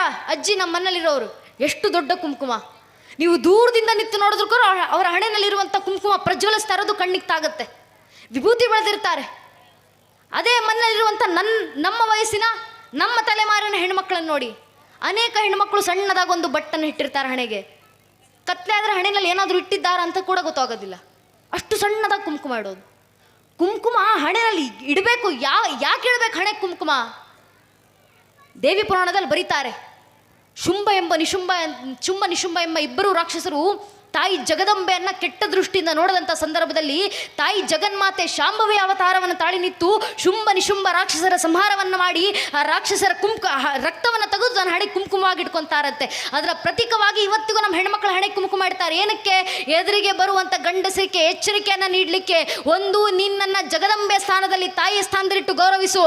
ಅಕಸ್ಮಾತ್ ಕೆಟ್ಟ ದೃಷ್ಟಿಯಿಂದ ನೋಡಿದ್ರೆ ಶುಂಭ ನಿಶುಂಭರಿಗೆ ಬಂದಂಥ ಪರಿಸ್ಥಿತಿಯೇ ನಿನಗೂ ಬರೋದು ಅಂತ ಎಚ್ಚರಿಕೆ ಗಂಟೆಯನ್ನು ನೀಡ್ಲಿಕ್ಕೆ ನಮ್ಮ ಹೆಣ್ಮಕ್ಳು ಹಣೆಗೆ ಕುಂಕುಮ ಇಡಬೇಕು ಅಂತ. ಜೀವಂತ ದುರ್ಗೆಯರಂತೆ ಕಾಣಿಸ್ಲಿ ನಮ್ಮ ಹೆಣ್ಮಕ್ಳು ಅಂತ ಹಣೆಗೆ ಕುಂಕುಮ ಇಡೋದನ್ನು ನಾವು ಹೇಳ್ಕೊಟ್ವಿ ನಮ್ಮ ಹೆಣ್ಮಕ್ಳಿಗೆ. ಆ ಜೀವಂತ ದುರ್ಗೆಯ ಸತ್ವ ನಮ್ಮಲ್ಲಿ ಬರಬೇಕಂದ್ರೆ ನಮ್ಮ ಹೆಣ್ಮಕ್ಳ ಹಣೆಗೆ ಸ್ವಾಭಿಮಾನದಿಂದ ಕುಂಕುಮ ಇಡಬೇಕು. ಆ ಕುಂಕುಮ ಹೆಣ್ಮಕ್ಳು ಮಾತ್ರ ಅಲ್ಲ, ಮನೆಯಲ್ಲಿರುವಂಥ ಒಬ್ಬೊಬ್ಬ ಹಿಂದೂ ಕೂಡ ಹಣೆಗೆ ಕುಂಕುಮ ತಿಲಕ ವಿಭೂತಿ ಇಡಲೇಬೇಕು. ಯಾಕೆ? ಅದೊಂದು ಸಂಕೇತ. ಯಾವುದರ ಸಂಕೇತ? ಹಣೆಗಿಡುವಂಥ ತಿಲಕ. ಕವಿಗಳು ಹೇಳ್ತಾರಲ್ಲ, ಏ ಹೇ ದೇಖೋ ರಾಜಪುತಾನ ನಾಜಿಸೆ ತಲವಾರೋं पे इसने अपना जीवन काटा भर्जी तीर कटारों पे कूद पड़ी थी यहाँ हजारों पद्मिनी अंगारों पे इस मिट्टी का कण कण कहरा कुर्बानी की गाता इस मिट्टी से तिलक करो ये धरती है बलिदानों की ಅಂತ ಕವಿಗಳು ಬರೆದ್ರಲ್ಲ. ಅಂತ ಬಲಿದಾನಿಗಳ ಮಣ್ಣನ್ನು ಸಂಕೇತಿಸಲಿಕ್ಕೆ ನಾವು ಹಣೆಗೆ ತಿಲಕ ಇಡ್ತಾ ಇರೋದು. ನಮ್ಮ ಮೇಲಾದಂಥ ಸಾವಿರಾರು ವರ್ಷಗಳ ದಾಳಿಯ ನಂತರವು, ನೂರಾರು ಜನಾಂಗಗಳ ಆಕ್ರಮಣಗಳ ನಂತರವು, ಅಸಂಖ್ಯ ಕಷ್ಟ ನಷ್ಟಗಳ ನಡುವೆಯೂ ಇವತ್ತಿಗೂ ತಲೆ ಎತ್ತಿ ತನುಬೆತ್ತಿ ನಿಂತಿರುವಂಥ, ಮೃತ್ಯುವನ್ನು ಮಣಿಸಿ ಜೀವಿಸ್ತಾ ಇರುವಂಥ ಮೃತ್ಯುಂಜಯ ಸನಾತನ ಹಿಂದೂ ಧರ್ಮದ ಕ್ಷತ್ರಿಯ ಪರಂಪರೆ ಸಂಕೇತವಾಗಿ ಹಣೆಗೆ ತಿಲಕ ಇಡೋದು. ಆದ್ದರಿಂದ ಹಣೆಗೆ ಕುಂಕುಮ ತಿಲಕ ಇಡಬೇಕಾದ್ರೆ ಸ್ವಾಭಿಮಾನದಿಂದ ಇಡಿ ಅಂತ ನಮ್ಮ ಪೂರ್ವಿಕರು ಹೇಳಿಕೊಟ್ರು. ಆ ಸ್ವಾಭಿಮಾನ ನಮ್ಮಲ್ಲಿ ಬರಬೇಕು.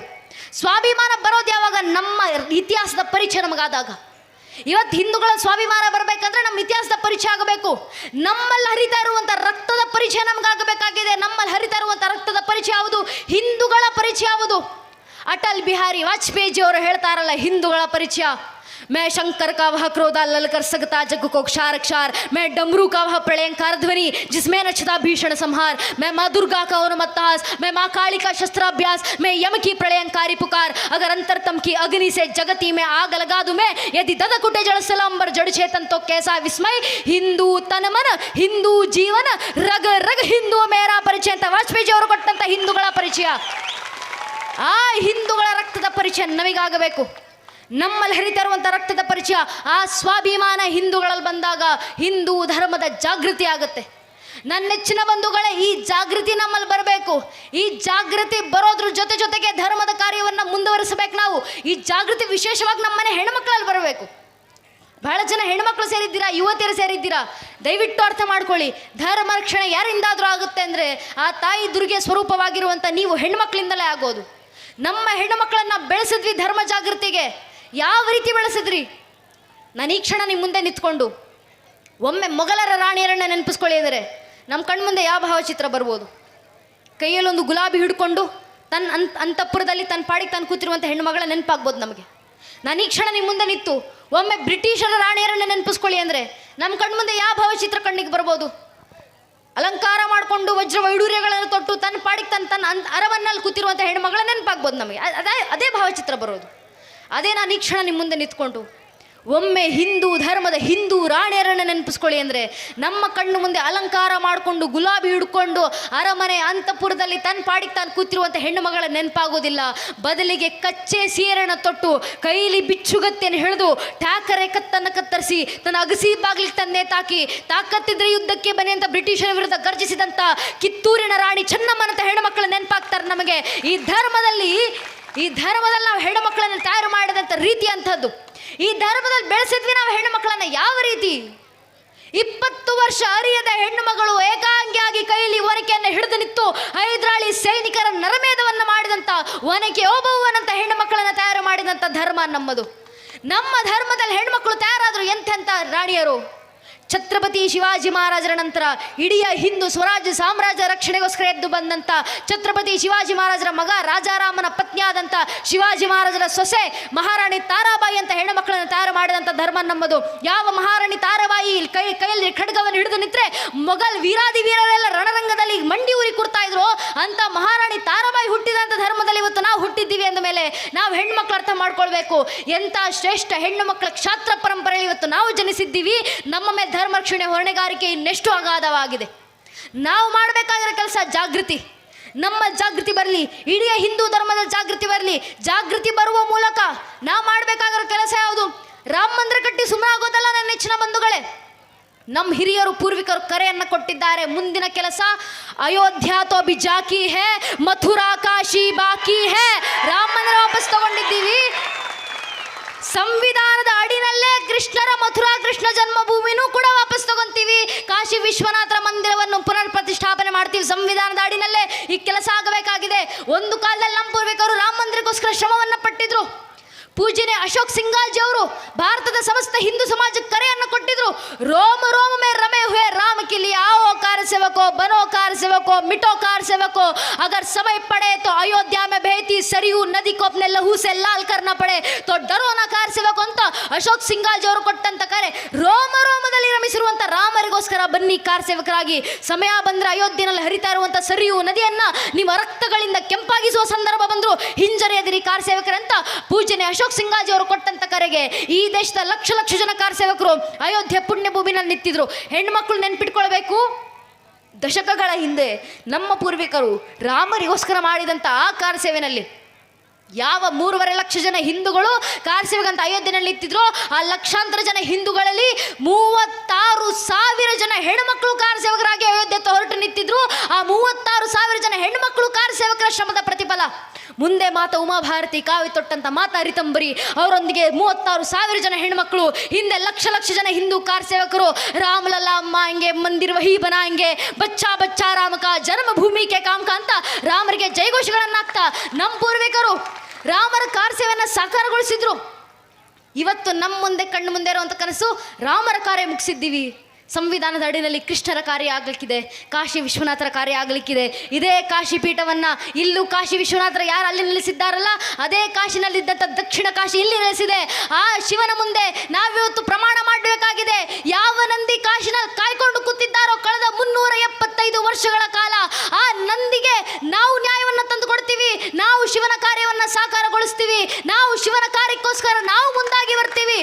ಪ್ರತಿ ಬಾರಿ ಹರ ಹರ ಮಹಾದೇವನ ಘೋಷಣೆ ಆಗಬೇಕಾದ್ರೆ ನೆನಪಾಗಬೇಕು, ನಮಗೋಸ್ಕರ ಕಾಶಿನಲ್ಲಿ ಶಿವ ಕಾಯ್ಕೊಂಡು ಕೂತಿದ್ದಾರೆ. ಆ ಶಿವಲಿಂಗಕ್ಕೋಸ್ಕರ ಆ ಶಿವನಿಗೋಸ್ಕರ ನಾವು ಕಾರ್ಯಕ್ಕೆ ಸಿದ್ಧರಾಗೋಣ ನನ್ನ ನೆಚ್ಚಿನ ಬಂಧುಗಳೇ. ಇದೆಲ್ಲ ಹೇಳ್ಬೇಕಾದ್ರೆ ಅನೇಕರು ಕೇಳ್ತಿದ್ರು ಹಿಂದೂ ಸಮಾಜದ ಹತ್ರ, ಹಿಂದೂಗಳು ರಾಮ ಮಂದಿರ ನಿರ್ಮಾಣ ಮಾಡ್ತೀನಿ ಅಂತ ಹೇಳ್ತೀರಾ, ರಾಮ ಮಂದಿರ ಆದ ನಂತರ ಈಗ ಮಥುರಾ ಬೇಕು ಅಂತ ಹೇಳ್ತೀರಾ, ಕಾಶಿ ವಿಶ್ವನಾಥರ ದೇವಸ್ಥಾನ ಬೇಕು ಅಂತ ಹೇಳ್ತೀರಾ. ಹಾಗೆ ನೋಡಿದ್ರೆ ಮೊಘಲರು ಭಾರತದಲ್ಲಿ ನಾಶ ಮಾಡಿರುವಂಥ 35,000 ಹಿಂದೂ ದೇವಾಲಯಗಳಿದ್ದಾವೆ. ಮೊಘಲರು ನಾಶ ಮಾಡಿರುವಂಥ 35,000 ಹಿಂದೂ ದೇವಾಲಯಗಳನ್ನು ಹಿಂದೂಗಳು ವಾಪಸ್ ತಗೊಂತೀರಾ. ಈಗ ಪ್ರಸ್ತುತ ಕಾಶಿ ವಿಶ್ವನಾಥರ ದೇವಸ್ಥಾನದ ಕೇಸನ್ನು ಕೋರ್ಟ್ನಲ್ಲಿ ನಡೆಸ್ತಾ ಇರುವಂಥ ಶ್ರೀ ವಿಷ್ಣು ಶಂಕರ್ ಜಿ ಜೈನ್ ಅವರ ಹತ್ರ ಒಬ್ಬ ಪತ್ರಕರ್ತರು ಮಾಡಿದಂಥ ಪ್ರಶ್ನೆ, ಸನಾತನ ಸಂಸ್ಥೆ ಕಾರ್ಯಕ್ರಮದಲ್ಲಿ ಭೇಟಿಯಾದಾಗ ಕುತ್ಕೊಂಡು ಮಾತಾಡ್ತಾ ಇರಬೇಕಾದ್ರೆ ಅವ್ರು ಹೇಳಿದ್ರು, ಒಬ್ಬ ಪತ್ರಕರ್ತರ ಹತ್ರ ಪ್ರಶ್ನೆ ಮಾಡಿದ್ರಂತೆ, ಮೊಘಲರು ನಾಶ ಮಾಡಿರುವಂಥ 36,000 ಹಿಂದೂ ದೇವಾಲಯಗಳಲ್ಲಿ ಸೀತಾರಾಮ್ ಗೋಯಲ್ ಅಂತ ಇತಿಹಾಸಕಾರರು ಹೇಳ್ತಾರೆ, ತಾಜ್ ಮಹಲ್ ಕೂಡ ಅದು ತಾಜ್ ಮಹಲ್ ಅಲ್ಲ, ಅದೊಂದು ಶಿವನ ದೇವಾಲಯ, ಅದು ತೇಜೋ ಮಹಲ್, ಅದನ್ನು ಮೋಸದಿಂದ ನಾಶ ಮಾಡಿ ಶಾಜಹಾನ್ ತಾಜ್ ಮಹಲ್ ಕಟ್ಕೊಂಡ ಅಂತ ಸೀತಾರಾಮ್ ಗೋಯಲ್ ಅಂತ ಇತಿಹಾಸಕಾರರು ಹೇಳ್ತಾರೆ. ಹಂಗಂತ ಸೀತಾರಾಮ್ ಗೋಯಲ್ ಅಂತ ಇತಿಹಾಸಕಾರ ಪ್ರಕಾರ ನೀವು ಹಿಂದೂಗಳು ತಾಜ್ ಮಹಲ್ನ ಕೂಡ ವಾಪಸ್ ತಗೊಂತೀರಾ ಅಂತ ವಕೀಲರಾದಂಥ ವಿಷ್ಣು ಶಂಕರ್ ಜಿ ಜೈನ್ ಅವ್ರ ಹತ್ರ ಒಬ್ಬ ಪತ್ರಕರ್ತರು ಪ್ರಶ್ನೆ ಮಾಡಿದ್ರು.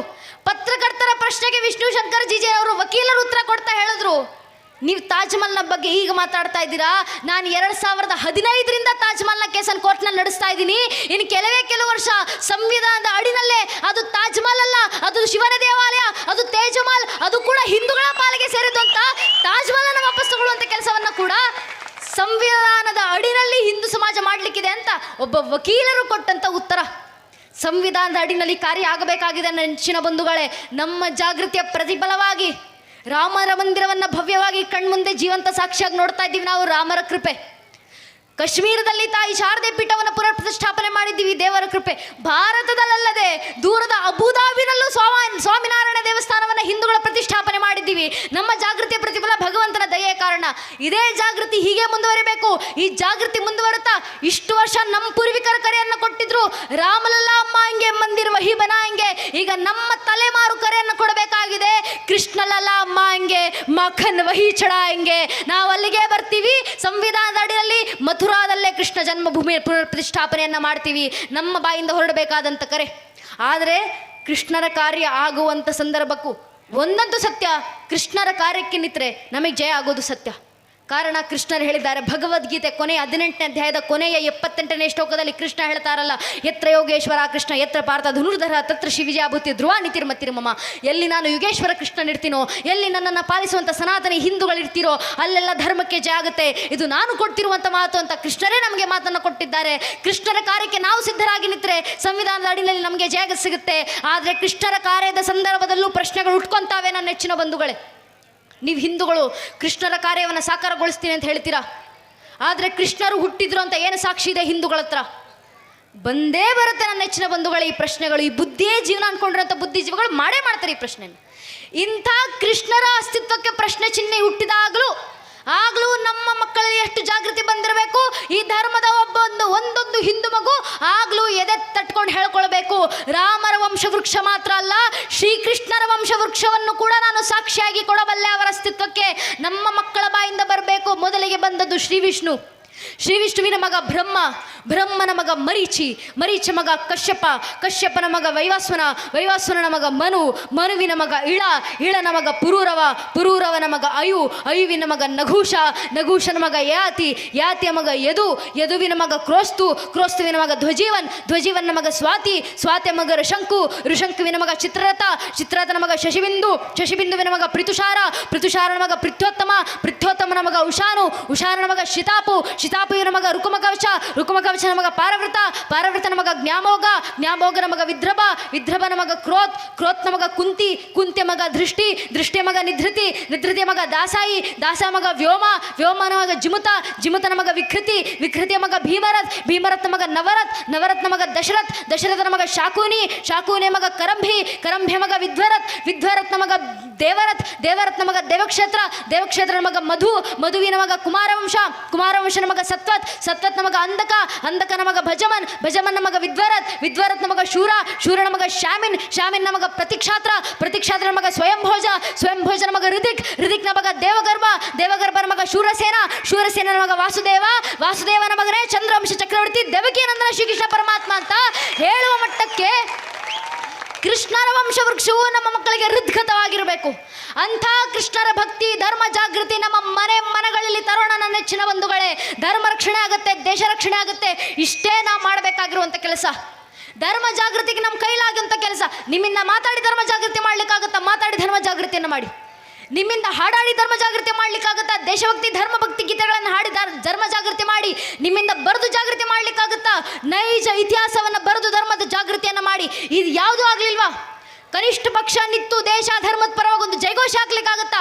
ಜೈಕಾರವನ್ನು ಹಾಕಿ ಧರ್ಮ ದೇಶ ಜಾಗೃತಿ ಮಾಡಿ ಅದೂ ಆಗಲಿಲ್ಲ ಅಂದ್ರೂ ಪರವಾಗಿಲ್ಲ, ಯಾರಾದರೂ ನಿತ್ತು ದೇಶ ಧರ್ಮದ ಪರವಾಗಿ ಜೈಕಾರ ಹಾಕ್ತಿದ್ರೆ ಅವ್ರ ಪಕ್ಕದೊಳಗೆ ನಿಂತ್ಕೊಂಡು ಕೈ ಎತ್ತೋಣ ಸಾಕು.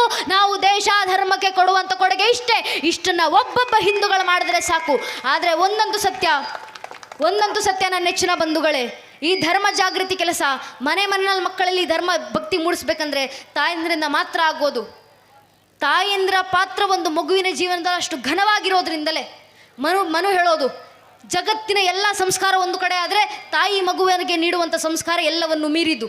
ಉಪಾಧ್ಯಾಯ ದಶಾಚಾರ್ಯ ಆಚಾರ್ಯ ಸಂಪಿತ ಶಾಸ್ತ್ರತು ಪಿತ್ರನ ಮಾತು ಗೌರವವನ್ನು ತಿರುಚಂತೆ ಮನುಸ್ಮೃತಿಯ 6ನೇ ಅಧ್ಯಾಯದಲ್ಲಿ ಮನು ಬರೆಯುವಂಥ ಮಾತು, 10 ಜನ ಆಚಾರ್ಯರಿಗೆ ಒಬ್ಬ ಉಪಾಧ್ಯಾಯ ಸಮ ಅಂತ, 100 ಜನ ಉಪಾಧ್ಯಾಯರಿಗೆ ಒಬ್ಬ ತಂದೆ ಸಮ, ಅದರಂಥ 1000 ಜನ ತಂದೆಯಂದಿರಿಗೆ ಒಬ್ಬ ತಾಯಿ ಸಮ ಅಂತ ಮನು ಬರೆದ್ರು. ಒಬ್ಬ ತಾಯಿ ಮಕ್ಕಳಿಗೆ ನೀಡುವಂಥ ಸಂಸ್ಕಾರದಲ್ಲಿರುವಂಥ ತಾಕತ್ತು, ಅದಕ್ಕೆ ನಾವು ಇತಿಹಾಸದ ಪ್ರತಿಯೊಬ್ಬ ವ್ಯಕ್ತಿಯನ್ನು ಇವತ್ತಿಗೂ ಅವ್ರ ತಾಯಿ ಹೆಸರಿಂದಲೇ ಗುರುತಿಸೋದು. ನಾವು ಭೀಷ್ಮರನ್ನ ನೆನಪಿಸ್ಕೊಂತೀವಿ ಏನಂತ? ಗಂಗಾಪುತ್ರ ಭೀಷ್ಮ. ಅರ್ಜುನನ ನೆನಪಿಸ್ಕೊಂತೀವಿ ಏನಂತ? ಕುಂತಿ ಪುತ್ರ ಅರ್ಜುನ.